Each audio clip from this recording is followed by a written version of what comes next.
Private schools ਦੀ ਲੋੜ ਕਦੋਂ ਪੈਣੀ ਸ਼ੁਰੂ ਹੋਈ ਔਰ ਸਰਕਾਰੀ ਸਕੂਲਾਂ ਨੂੰ ਛੱਡ ਕੇ ਬੱਚੇ ਉੱਥੇ ਜਾਣੇ ਕਿਉਂ ਸ਼ੁਰੂ ਹੋਏ? ਆਜ਼ਾਦੀ ਤੋਂ ਬਾਅਦ ਸਾਡੀ ਇੰਡੀਅਨ ਗਵਰਨਮੈਂਟ ਨੇ ਮਿਕਸਡ ਇਕਨੋਮੀ ਮਾਡਲ ਅਪਣਾਇਆ ਸੀ।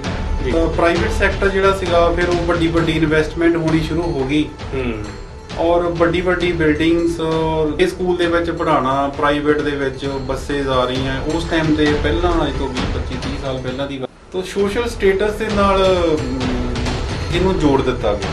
1990 ਦੇ ਵਿੱਚ ਮੈਂ 10ਵੀਂ ਪਾਸ ਕੀਤੀ ਆ। ਉਸ ਟਾਈਮ ਤੇ 6ਵੀਂ ਦੇ ਵਿੱਚ ABC ਸ਼ੁਰੂਆਤ ਚੱਲਦੀ ਸੀ ਔਰ ਉਹਨਾਂ ਪੇਰੈਂਟਸ ਦਾ ਖਾਸ ਤੌਰ ਤੇ ਜਿਹੜੇ ਕੋਰਟ ਦੇ ਵਿੱਚ ਪਰੇਸ਼ਾਨ ਹੋ ਰਹੇ ਆ ਕਿ ਅਸੀਂ ਗਵਰਨਮੈਂਟ ਸਕੂਲ ਦੇ ਵਿੱਚ ਫਰੈਸ਼ ਖਾਣਾ ਦੁਪਹਿਰ ਨੂੰ ਦਿੱਤਾ ਜਾਂਦਾ ਜੀ।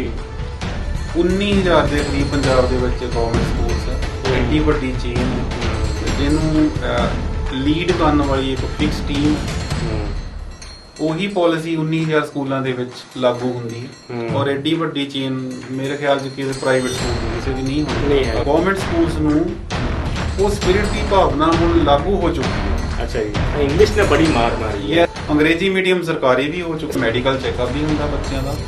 ਗਵਰਨਮੈਂਟ ਸਕੂਲ ਦੇ ਵਿੱਚ ਆਇਰਨ ਟੈਬਲੇਟਸ ਦਿੱਤੀਆਂ ਜਾਂਦੀਆਂ, ਲਵੈਂਡਾ ਜੋਜ। ਇੱਕ ਚੀਜ਼ ਹੋਰ ਦੱਸਣੀ ਚਾਹੂੰਗਾ, ਹਰੇਕ ਸਕੂਲ ਸਰ ਲਾਈਵ ਹੈ।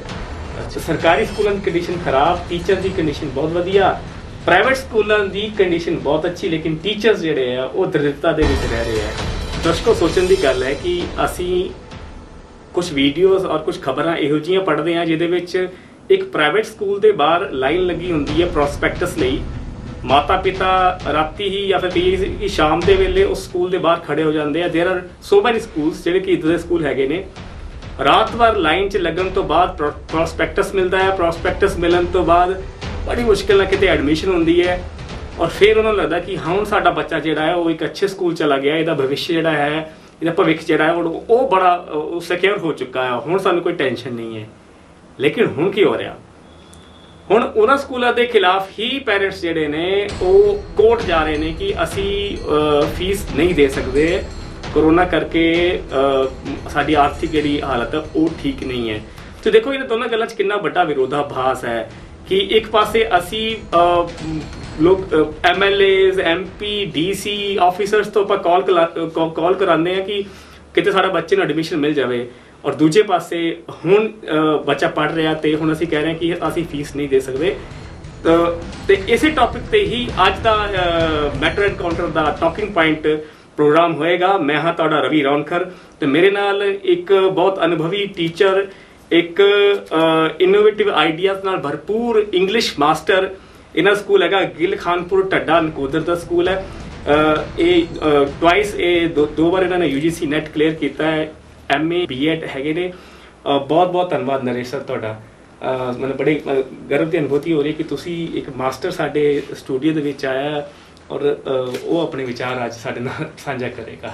ਨਰੇਸ਼ ਸਰ ਨਾਲ ਅਸੀਂ ਪਹਿਲਾ ਪ੍ਰਸ਼ਨ ਇਹ ਪੁੱਛਾਂਗੇ ਕਿ ਸਾਨੂੰ ਪ੍ਰਾਈਵੇਟ ਸਕੂਲਸ ਦੀ ਲੋੜ ਕਦੋਂ ਪੈਣੀ ਸ਼ੁਰੂ ਹੋਈ ਔਰ ਸਰਕਾਰੀ ਸਕੂਲਾਂ ਨੂੰ ਛੱਡ ਕੇ ਬੱਚੇ ਉੱਥੇ ਜਾਣੇ ਕਿਉਂ ਸ਼ੁਰੂ ਹੋਏ? ਅਸੀਂ ਇੱਥੋਂ ਸ਼ੁਰੂ ਕਰਾਂਗੇ, ਫਿਰ ਅਸੀਂ ਬਾਕੀ ਗੱਲਾਂ ਕਰਾਂਗੇ।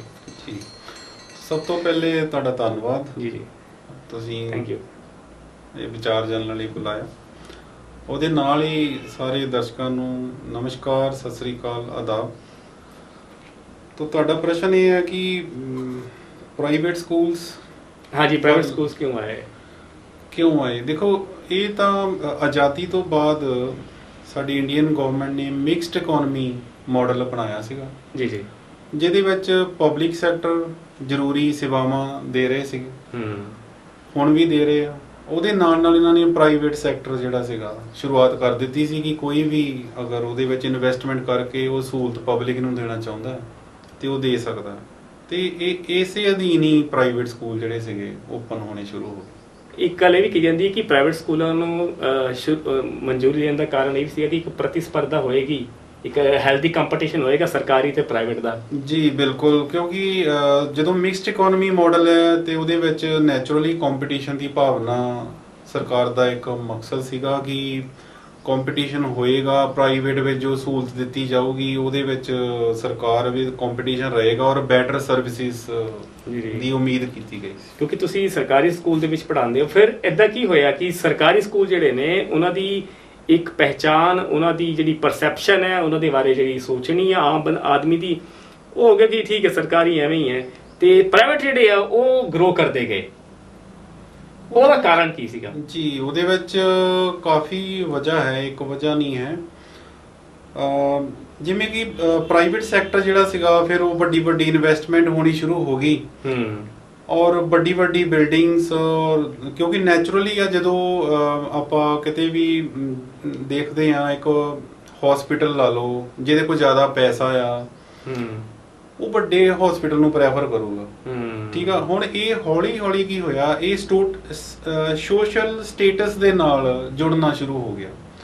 ਹੌਲੀ ਹੌਲੀ ਲੋਕਾਂ ਨੇ ਇਹ ਦਿਮਾਗ ਦੇ ਵਿੱਚ ਇੱਕ ਭਾਵਨਾ ਬਣ ਗਈ, ਕਿ ਸੋਚ ਬਣ ਗਈ ਕਿ ਜਿਹੜਾ ਵੱਡੇ ਸਕੂਲ ਦੇ ਵਿੱਚ ਪੜ੍ਹਾਉਣਾ, ਪ੍ਰਾਈਵੇਟ ਦੇ ਵਿੱਚ ਬੱਸੇਜ਼ ਆ ਰਹੀਆਂ। ਉਸ ਟਾਈਮ ਤੇ ਪਹਿਲਾਂ, ਅੱਜ ਤੋਂ 20-25-30 ਸਾਲ ਪਹਿਲਾਂ ਦੀ ਗੱਲ ਕਰਦੇ, ਜਦੋਂ ਸ਼ੁਰੂਆਤ ਹੋਣੀ ਸ਼ੁਰੂ ਹੋ ਗਈ ਸੀਗੀ, ਆਜ਼ਾਦੀ ਤੋਂ ਬਾਅਦ ਪ੍ਰਾਈਵੇਟ ਸਕੂਲ ਤਾਂ ਸੀ ਕਿ, ਲੇਕਿਨ ਆਪਾਂ ਫੀਲ ਕਰਦੇ ਹਾਂ ਕਿ ਜ਼ਿਆਦਾ ਜਿਹੜਾ ਗਰੋਥ ਹੋਇਆ ਹੈ ਇਹ ਪਿਛਲੇ 15 ਤੋਂ 20 ਸਾਲ ਦੇ ਵਿੱਚ, 20-25 ਸਾਲ ਤੋਂ, ਹਾਂਜੀ ਹਾਂਜੀ, ਇੰਨੇ ਕੁ ਤੋਂ ਇਸ ਸਮੇਂ ਤੋਂ ਜ਼ਿਆਦਾ ਜਿਹੜਾ ਇਹ ਟੌਪਿਕ ਹੁਣ ਤਾਂ ਜ਼ਿਆਦਾ ਹੀ ਜੀ ਚੱਲ ਰਿਹਾ ਹੈ, ਜ਼ਿਆਦਾ ਚੱਲ ਰਿਹਾ। ਤਾਂ ਸੋਸ਼ਲ ਸਟੇਟਸ ਦੇ ਨਾਲ ਇਹਨੂੰ ਜੋੜ ਦਿੱਤਾ ਗਿਆ। ਔਰ ਇੱਕ ਹੋਰ ਵਜ੍ਹਾ ਜਿਹੜੀ ਲੱਗਦੀ ਆ, 1990 ਦੇ ਵਿੱਚ ਮੈਂ 10ਵੀਂ ਪਾਸ ਕੀਤੀ ਆ, ਉਸ ਟਾਈਮ ਤੇ 6ਵੀਂ ਦੇ ਵਿੱਚ ABC ਸ਼ੁਰੂਆਤ ਚੱਲਦੀ ਸੀ। ਅੱਛਾ, ਚੈਕ ਐਂਡ ਜੇਲ ABC, ਹਾਂਜੀ। ਤੇ ਇੱਕ ਸ਼ਾਇਦ ਇਹ ਵਜ੍ਹਾ ਰਹੀ ਹੋਊਗੀ ਕਿ ਇੰਗਲਿਸ਼ ਮੀਡੀਅਮ ਦਾ ਨਾ ਹੋਣਾ ਗਵਰਨਮੈਂਟ ਸਕੂਲ ਦੇ ਵਿੱਚ, ਕਿਤੇ ਜਾਣੇ ਅਣਜਾਣੇ ਉਹ ਚੀਜ਼ ਦੀ ਕਮੀ ਰਹਿ ਗਈ ਸੀ। ਮੈਂ ਇਸ ਲਈ ਯੂਜ਼ ਕਰ ਰਿਹਾ ਕਿਉਂਕਿ ਹੁਣ ਇਹ ਕਮੀ ਨਹੀਂ ਹੈਗੀ, ਹੁਣ ਇਹ ਕਮੀ ਨਹੀਂ ਹੈ। ਔਰ ਹੁਣ ਤਾਂ ਇੰਨੀ ਸਹੂਲਤਾਂ ਗਵਰਨਮੈਂਟ ਸਕੂਲ ਦੇ ਵਿੱਚ ਹੋ ਗਈਆਂ ਨੇ ਕਿ ਇਹਦਾ ਮੈਸੇਜ ਵਾਕਈ ਸਮਾਜ ਤੱਕ, ਹਰ ਵਿਅਕਤੀ ਤੱਕ ਪਹੁੰਚਣਾ ਚਾਹੀਦਾ। ਔਰ ਉਹਨਾਂ ਪੇਰੈਂਟਸ ਦਾ ਖਾਸ ਤੌਰ ਤੇ ਜਿਹੜੇ ਕੋਰਟ ਦੇ ਵਿੱਚ ਪਰੇਸ਼ਾਨ ਹੋ ਰਹੇ ਆ ਫੀਸਾਂ ਨੂੰ ਲੈ ਕੇ, ਤੇ ਉਹਨਾਂ ਨੂੰ ਇਹ ਚੀਜ਼ ਦਾ ਮੈਸੇਜ ਆਉਣਾ ਚਾਹੀਦਾ ਆ, ਔਰ ਇਹ ਚੀਜ਼ ਦਾ ਪਤਾ ਹੋਣਾ ਚਾਹੀਦਾ ਆ ਕਿ ਗਵਰਨਮੈਂਟ ਸਕੂਲ ਦੇ ਵਿੱਚ ਫਰੈਸ਼ ਖਾਣਾ ਦੁਪਹਿਰ ਨੂੰ ਦਿੱਤਾ ਜਾਂਦਾ ਜੀ। 19,000 ਦੇ ਕਰੀਬ ਪੰਜਾਬ ਦੇ ਵਿੱਚ ਗਵਰਨਮੈਂਟ ਸਕੂਲਸ ਹੈ, ਐਡੀ ਵੱਡੀ ਚੇਨ ਹੈ, ਜਿਹਨੂੰ ਲੀਡ ਕਰਨ ਵਾਲੀ ਇੱਕ ਫਿਕਸ ਟੀਮ ਹੈ। ਉਹੀ ਪਾਲਿਸੀ 19,000 ਸਕੂਲਾਂ ਦੇ ਵਿੱਚ ਲਾਗੂ ਹੁੰਦੀ ਹੈ, ਔਰ ਐਡੀ ਵੱਡੀ ਚੇਨ ਮੇਰੇ ਖਿਆਲ 'ਚ ਕਿਸੇ ਪ੍ਰਾਈਵੇਟ ਸਕੂਲ ਦੀ ਕਿਸੇ ਦੀ ਨਹੀਂ ਹੋਣੀ, ਅਗਰ ਪੰਜਾਬ ਦੀ ਗੱਲ ਕਰੀਏ। 100 ਮੁਸ਼ਕਿਲ 100 ਹੋ ਜਾਣ, ਕਿਸੇ ਤੋਂ ਵੱਡੀ ਗੱਲ ਹੈ, ਬਿਲਕੁਲ। ਔਰ ਦੂਸਰੀ ਗੱਲ, ਹੁਣ ਗਵਰਨਮੈਂਟ ਸਕੂਲਸ ਨੂੰ ਉਹ ਸਪਿਰਿਟ ਦੀ ਭਾਵਨਾ ਹੁਣ ਲਾਗੂ ਹੋ ਚੁੱਕੀ ਹੈ। ਅੱਛਾ ਜੀ। ਕਿ ਜਿਹੜੀ ਪ੍ਰਾਈਵੇਟ ਨਾਲ ਜਦੋਂ ਕਦੀ ਸਰਕਾਰ ਨੇ ਸੋਚਿਆ ਸੀਗਾ ਕਿ ਮਿਕਸਡ ਇਕਨੋਮੀ ਮਾਡਲ, ਉਹ ਸਪਿਰਿਟ ਦੀ ਭਾਵਨਾ ਹੁਣ ਪੂਰੇ ਜ਼ੋਰਾਂ ਸ਼ੋਰਾਂ ਤੇ ਚੱਲ ਰਹੀ ਹੈ। ਗਵਰਨਮੈਂਟ ਸਕੂਲਸ ਨੂੰ ਸਮਾਰਟ ਬਣਾਇਆ, ਬਹੁਤ ਸਾਰੇ ਸਕੂਲ ਹੋ ਚੁੱਕੇ ਆ, ਥੋੜੇ ਬਹੁਤ ਰਹਿੰਦੇ ਹੋਣਗੇ, ਉਹ ਵੀ ਬਹੁਤ ਸਮੇਂ ਆ ਲੋਕਡਾਊਨ ਤੋਂ ਬਾਅਦ ਜਦੋਂ ਹਾਂਜੀ ਨਾਰਮਲ ਹਾਲਾਤ ਹੋਏ ਤਾਂ। ਇੱਕ ਵੱਡਾ ਕਾਰਨ ਜਿਹੜਾ ਮਾਸਟਰ ਨੇ ਦੱਸਿਆ ਕਿ ਉਹ ਇਹ ਹੈ ਕਿ ਅੰਗਰੇਜ਼ੀ ਦਾ ਨਾ ਹੋਣਾ, ਇੰਗਲਿਸ਼ ਨੇ ਬੜੀ ਮਾਰ ਮਾਰੀ ਹੈ। ਯੈਸ, ਕਿਉਂਕਿ ਜਿਹੜੀ ਵਰਲਡ ਦੀ ਅਸੀਂ ਅਡਾਪਟ ਨਹੀਂ ਕੀਤਾ ਉਹਨੂੰ। ਯੈਸ, ਤੇ ਉਹ ਪ੍ਰਾਈਵੇਟ ਸਕੂਲਾਂ ਨੇ ਉਹਨੂੰ ਕੈਸ਼ ਕਰ ਲਿਆ, ਔਰ ਹੁਣ ਉਹਨੂੰ ਐਕਚੁਅਲੀ ਅੰਗਰੇਜ਼ੀ ਮੀਡੀਅਮ ਵੀ ਤਾਂ ਕਹਿੰਦੇ ਸੀ ਉਹਨੂੰ ਪਹਿਲਾਂ। ਹਾਂ, ਇਹ ਅੰਗਰੇਜ਼ੀ ਮੀਡੀਅਮ ਪੜ੍ਹਦਾ ਬੱਚਾ, ਅੰਗਰੇਜ਼ੀ ਮੀਡੀਅਮ ਕਹਿੰਦੇ ਸੀ, ਅੰਗਰੇਜ਼ੀ ਮੀਡੀਅਮ। ਤੇ ਹੁਣ ਅੰਗਰੇਜ਼ੀ ਮੀਡੀਅਮ ਸਰਕਾਰੀ ਵੀ ਹੋ ਚੁੱਕਾ। ਸਰਕਾਰੀ ਚ ਐਡਮਿਸ਼ਨ ਪਹਿਲੀ ਤੋਂ ਸ਼ੁਰੂ ਹੁੰਦੀ ਹੈ ਜਾਂ ਨਰਸਰੀ ਤੋਂ ਸ਼ੁਰੂ ਹੁੰਦੀ ਹੈ, ਕਿ LKG UKG ਕਿੱਦਾਂ ਹੈ? ਦੇਖੋ, ਫਰਸਟ ਕਲਾਸ ਤੋਂ ਐਡਮਿਸ਼ਨ ਸ਼ੁਰੂ ਹੋ ਜਾਂਦੀ ਆ, ਔਰ ਗਵਰਨਮੈਂਟ ਨੇ ਉਹ ਰੱਖੇ ਹੋਏ ਆ ਵਰਕਰਸ ਜਿਹੜੇ ਨਰਸਰੀ ਦੇ ਵਿੱਚ ਦਿੰਦੇ ਨੇ ਬੱਚਿਆਂ ਨੂੰ ਐਜੂਕੇਸ਼ਨ ਦਿੰਦੇ, ਉੱਥੇ ਵੀ ਖਾਣਾ ਚੱਲਦਾ ਸਰ, ਉੱਥੇ ਵੀ ਚੱਲਦਾ ਹੈ ਦਲੀਆ ਵਗੈਰਾ, ਹੋਰ ਜੋ ਡਾਈਟ ਸਰਕਾਰ ਕਹਿੰਦੀ ਉਹਨਾਂ ਨੂੰ ਮਿਲਦੀ ਆ। ਮੈਡੀਕਲ ਚੈੱਕਅਪ ਵੀ ਹੁੰਦਾ ਬੱਚਿਆਂ ਦਾ। ਜੀ। ਗਵਰਨਮੈਂਟ ਸਕੂਲ ਦੇ ਵਿੱਚ ਆਇਰਨ ਟੈਬਲੇਟਸ ਦਿੱਤੀਆਂ ਜਾਂਦੀਆਂ, ਲਵੈਂਡਾਜੋਲ, ਜਿੱਦਾਂ ਪੇਟ ਦੇ ਕੀੜੇ ਮਾਰਨ ਵਾਸਤੇ। ਰੈਗੂਲਰ ਚੈੱਕਅਪ ਹੁੰਦਾ ਆ, ਸਾਲ ਦੇ ਵਿੱਚ ਡਾਕਟਰ ਆਉਂਦੇ ਆ, ਚੈੱਕਅਪ ਹੁੰਦਾ ਆ।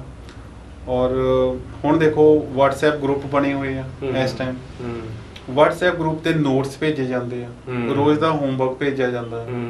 ਉਸ ਤੋਂ ਬਾਅਦ DD ਪੰਜਾਬੀ ਦੇ ਉੱਪਰ ਜੋ ਚੈਨਲ ਹੈ ਉਹਦਾ ਸ਼ਡਿਊਲ ਰੋਜ਼ ਦਿੱਤਾ ਜਾਂਦਾ ਹੈ। ਅੱਛਾ ਜੀ। ਔਰ ਰਿਲਾਇੰਸ ਦਾ ਜੋ ਚੈਨਲ ਹੈ, Airtel ਦੇ ਉੱਪਰ ਅਗਰ ਕਿਸ, ਹਾਂਜੀ ਬਿਲਕੁਲ, ਇਹ ਆਪਣੇ ਸਰਕਾਰੀ ਪੰਜਾਬ ਦੀ ਗੱਲ ਕਰ ਰਹੇ ਜੀ, ਬਿਲਕੁਲ ਪੰਜਾਬ ਦੀ ਗੱਲ ਕਰ ਰਹੇ। ਯਾਨੀ ਕਿ ਤੁਸੀਂ ਸਾਨੂੰ ਕੋਈ ਵੀ ਪ੍ਰਾਈਵੇਟ ਸਕੂਲ ਅਗਰ ਐਡੇ ਵੱਡੇ ਪਲੇਟਫਾਰਮ ਤੇ ਚੱਲ ਰਿਹਾ, ਮੈਨੂੰ ਲੱਗਦਾ ਨਹੀਂ ਕੋਈ ਚੱਲ ਰਿਹਾ ਹੋਵੇ, ਕੋਈ ਚੇਂਜ ਚੱਲ ਰਹੀ ਨਹੀਂ। ਹੋਰ ਤੁਸੀਂ ਦੇਖੋ ਸਾਡੇ ਮਾਨਯੋਗ ਜਿਹੜੇ ਸੈਕਟਰੀ ਸਾਹਿਬ ਨੇ ਐਜੂਕੇਸ਼ਨ ਦੇ ਵਿੱਚ, ਸ਼੍ਰੀ ਕ੍ਰਿਸ਼ਨ ਕੁਮਾਰ ਜੀ, ਜੀ, ਉਹਨਾਂ ਨੇ ਬਹੁਤ ਉਪਰਾਲਾ ਕੀਤਾ ਹੈ। ਪਹਿਲੇ ਇੱਕ PEEP ਪ੍ਰੋਜੈਕਟ ਚੱਲਿਆ ਸੀਗਾ, ਜੀ, ਉਹਦੇ ਵਿੱਚ ਵੀ ਮੈਂ 2-2.5 ਸਾਲ ਕੰਮ ਕੀਤਾ ਸੀਗਾ ਜਲੰਧਰ ਟੀਮ ਦੇ ਵਿੱਚ। ਔਰ ਹੁਣ ਉਹ ਪਹਿਲੇ ਉਹ DGSE ਸੀਗੇ, ਹੁਣ ਉਹ ਆਪਣੇ ਸੈਕਟਰੀ ਸਾਹਿਬ ਨੇ ਐਜੂਕੇਸ਼ਨ ਦੇ ਵਿੱਚ, ਐਜੂਕੇਸ਼ਨ ਸੈਕਟਰੀ ਨੇ। ਤੇ ਲੀਡਰਸ਼ਿਪ ਵੀ ਇੱਕ ਬੜੀ ਬਹੁਤ ਮੈਟਰ ਕਰਦੀ ਆ। ਹਾਂਜੀ, ਜਿਨ੍ਹਾਂ ਦੇ ਸਰ ਨਾਮ ਸੇ ਕਿਸ਼ਨ ਕੁਮਾਰ ਜੀ, ਉਹ ਤਾਂ ਵੈਸੇ ਵੀ ਬਹੁਤ ਹੀ ਮੰਨੇ ਹੋਏ ਅਧਿਕਾਰੀ ਨੇ, ਜਿੱਥੇ ਚਲੇ ਜਾਂਦੇ ਆ ਕੁਝ ਨਾ ਕੁਝ ਕਰਦੇ ਆ। ਸਰ ਇਹਦੇ ਨਾਲ ਹੀ ਸਾਡੀ ਬੜੀ ਜ਼ਬਰਦਸਤ ਟੀਮ ਹੈ ਪੰਜਾਬ ਦੇ ਟੀਚਰਸ ਦੀ। ਹਰ ਟੀਚਰ ਦਾ ਯੋਗਦਾਨ ਬਹੁਤ ਹੈ, ਮੋਢੇ ਨਾਲ ਮੋਢਾ ਜੋੜ ਕੇ। ਉਹ ਆਪਣੇ ਸੈਕਟਰੀ ਸਾਹਿਬ ਸ਼੍ਰੀ ਕ੍ਰਿਸ਼ਨ ਕੁਮਾਰ ਜੀ ਖੁਦ ਤਾਰੀਫ ਕਰਦੇ ਆ ਜਦੋਂ ਸਾਡੀ ਵੀਡੀਓ ਕਾਨਫਰੰਸ ਜਾਂ YouTube ਤੇ ਆਉਂਦੇ ਆ ਜੀ। ਔਰ ਇੱਕ ਚੀਜ਼ ਹੋਰ ਦੱਸਣੀ ਚਾਹੂੰਗਾ, ਹਰੇਕ ਸਕੂਲ ਸਰ ਲਾਈਵ ਹੈ। ਅੱਛਾ ਜੀ, ਉੱਥੇ ਬਹੁਤ ਸ਼ਾਇਦ ਹੀ ਕੁਝ ਸਕੂਲ ਹੋਣਗੇ, ਮਤਲਬ ਆਲਮੋਸਟ ਹੋ ਚੁੱਕਾ ਹੈ। ਅੱਛਾ, ਔਰ ਹੁਣ ਲੇਟੈਸਟ ਜਿਹੜਾ ਹੈਗਾ ਆ ਸੈਕਟਰੀ ਸਾਹਿਬ ਨੇ ਕਰਾਇਆ ਆ, ਸਿੱਖਿਆ ਮੰਤਰੀ ਜੀ ਨੇ ਵੀ, ਸਾਰਿਆਂ ਨੇ ਜੋ ਟੀਮ ਹੈ, ਕਿਉਂਕਿ ਮੰਤਰੀ ਸਾਹਿਬ ਤੋਂ ਸੈਕਟਰੀ ਸਾਹਿਬ ਸਾਰੇ ਠੀਕ ਹੈ। ਤੁਸੀਂ ਹਾਂ ਲੀਡਰਸ਼ਿਪ ਕਹਿ ਸਕਦੇ, ਤੁਸੀਂ ਕੁਝ ਵੀ ਕਹਿ ਸਕਦੇ ਹੋ। ਲੀਡਰਸ਼ਿਪ ਨੇ CCTV ਸਰ ਲੱਗ ਰਹੇ ਆ ਅੱਛਾ ਸਕੂਲਾਂ ਦੇ ਵਿੱਚ, ਸਾਰਿਆਂ 'ਚ ਜੀ, ਸਾਰੇ ਸਰਕਾਰੀ ਸਕੂਲ ਦੇ ਵਿੱਚ CCTV ਕੈਮਰਾਸ। ਤਾਂ ਫਿਰ ਤਾਂ ਸੰਕਟ ਪੈ ਜਾਏਗਾ ਪ੍ਰਾਈਵੇਟ ਵਾਲਿਆਂ ਨੂੰ।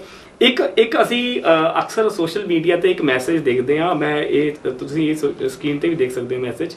ਉੱਥੇ ਸਭ ਤੋਂ ਪਹਿਲਾਂ ਉੱਪਰ ਇੱਕ ਸਰਕਾਰੀ ਸਕੂਲ ਦੀ ਬਿਲਡਿੰਗ ਬਣੀ ਹੁੰਦੀ ਹੈ, ਔਰ ਉਹ ਬੜੀ ਖੰਡਰ ਖਸਤਾ ਹਾਲ। ਉਹਦੇ ਨਾਲ ਦੇ ਕਾਲਮ ਦੇ ਵਿੱਚ ਪ੍ਰਾਈਵੇਟ ਸਕੂਲ ਦੀ ਆਲੀਸ਼ਾਨ ਮਹਿਲ ਨੂਮਾ ਫੋਟੋ। ਸਰਕਾਰੀ ਸਕੂਲ ਦੀ ਖੰਡਰ ਬਿਲਡਿੰਗ ਦੇ ਨੀਚੇ ਸਰਕਾਰੀ ਟੀਚਰ ਦਾ ਘਰ ਬਣਿਆ ਹੁੰਦਾ, ਬੜਾ ਸ਼ਾਨਦਾਰ ਬੰਗਲੋ ਟਾਈਪ। ਤੇ ਦੂਜੇ ਪਾਸੇ ਮਹਿਲ ਨੂਮਾ ਪ੍ਰਾਈਵੇਟ ਸਕੂਲ ਦੇ ਥੱਲੇ ਇੱਕ ਘਰ ਬਣਿਆ ਹੁੰਦਾ ਪ੍ਰਾਈਵੇਟ ਟੀਚਰ ਦਾ, ਬੜਾ ਛੋਟਾ ਜਿਹਾ ਖੰਡਰ ਨੂਮਾ ਆਪਾਂ ਕਹਿ ਦਈਏ। ਤੇ ਇਹ ਵਿਰੋਧਾਭਾਸ ਕਰਤੋਂ ਮਤਲਬ ਅਗਰ ਇੰਨੀ ਵਧੀਆ ਤਨਖਾਹ, ਇਤਨੀ ਅੱਛੀ ਸ਼ਾਨਦਾਰ ਉਹਨਾਂ ਨੂੰ ਅਗਰ ਫਾਈਨੈਂਸ਼ੀਅਲ ਸਿਕਿਉਰਿਟੀ ਮਿਲੀ ਹੋਈ ਹੈ ਸਰਕਾਰੀ ਸਕੂਲਾਂ ਨੂੰ, ਤੇ ਫਿਰ ਇਹਨਾਂ ਦੇ ਹਾਲਾਤ ਇਸ ਤਰ੍ਹਾਂ ਕਿਉਂ ਬਣ ਗਏ? ਨਾਲ ਇੱਕ ਛੋਟਾ ਪੁਆਇੰਟ ਇਹ ਵੀ, ਅਸੀਂ ਇੱਕ ਕਹਾਣੀਆਂ ਪਹਿਲਾਂ ਇਹ ਵੀ ਚੱਲਦੀਆਂ ਸੀ ਕਿ ਭੈਣ ਜੀ ਜਿਹੜੀ ਸਵੈਟਰਸ ਬੁਣਦੀ ਰਹਿੰਦੀ ਹੈ ਤੇ ਮਾਸਟਰ ਜੀ ਜਿਹੜੇ ਆ ਉਹ ਕਰਿਆਨੇ ਦੁਕਾਨ ਚਲਾ ਰਹੇ ਜਾਂ ਫਿਰ ਕੈਨੇਡਾ ਦੇ ਵਿੱਚ PR ਲੈ ਕੇ ਬੈਠੇ ਹੋਏ ਆ। ਸਰ ਇਹ ਜਿਹੜੀ ਗੱਲ ਤੁਸੀਂ ਕਰ ਰਹੇ ਹੋ, ਮੈਂ ਜਿੱਦਾਂ 1990 ਦੇ ਵਿੱਚ 10th ਪਾਸ ਕੀਤੀ ਸੀ, ਉਸ ਤੋਂ ਬਾਅਦ ਮੈਂ DAV ਕਾਲਜ ਜਲੰਧਰ MA ਤੱਕ ਉੱਥੇ ਪੜ੍ਹਿਆ ਜੀ। ਉਸ ਟਾਈਮ ਦੀ ਇਹ ਗੱਲ ਥੋੜੀ ਬਹੁਤੀ ਜਦੋਂ ਲੋਕਾਂ ਦੇ ਵਿੱਚ ਵਿਚਰੀਦਾ ਸੀਗਾ ਸਮਾਜ ਦੇ ਵਿੱਚ, ਤਾਂ ਲੋਕ ਇਦਾਂ ਦੀ ਗੱਲ ਕੋਈ ਨਾ ਕੋਈ ਕਰਦੇ ਸੀ, ਕਿਉਂਕਿ ਜਦੋਂ ਕੋਈ ਦੇਖ ਲੈਂਦਾ ਆ ਤੇ ਉਹ ਜਨਰਲਾਈਜ਼ ਕਰ ਦਿੰਦਾ ਉਸ ਚੀਜ਼ ਨੂੰ। ਸਾਰੇ ਤਾਂ ਚਾਹੇ ਨਹੀਂ ਹੋਣਗੇ, ਕੁਝ 2-4% ਜਾਂ 5% ਹੋ ਸਕਦੇ ਆ। ਉਸ ਟਾਈਮ ਵੀ ਟੀਚਰਸ ਕਾਫੀ ਮਿਹਨਤੀ ਸੀਗੇ, ਲੇਕਿਨ ਇਹ ਤਾਂ ਹਰ ਸੈਕਟਰ 'ਚ ਇਦਾਂ ਹੀ ਹੁੰਦਾ ਕਿ ਕੁਝ ਥੋੜੇ ਪਰਸੈਂਟ 2-4-5 ਦੇ ਕਰਕੇ ਉਹ ਚੀਜ਼ ਜਨਰਲਾਈਜ਼ ਹੋਣ ਲੱਗ ਜਾਂਦੀ, ਸਾਰੇ ਤੇ ਪੇਂਟ ਹੋ ਜਾਂਦਾ ਜੀ। ਹੁਣ ਉਹ ਚੀਜ਼ ਜਦੋਂ ਕਾਫੀ ਲੰਬੇ ਸਮੇਂ ਤੱਕ ਉਹ ਮਾਈਂਡ ਵਿੱਚ ਬੈਠੀ, ਕਿਉਂਕਿ ਰਿਊਮਰਸ ਜਦੋਂ ਫੈਲਦੇ ਆ ਉਹ ਫਿਰ ਨਿਕਲਣੇ ਔਖੇ ਹੋ ਜਾਂਦੇ, ਸਮਾਂ ਲੱਗਦਾ ਉਹ ਚੀਜ਼ ਨੂੰ।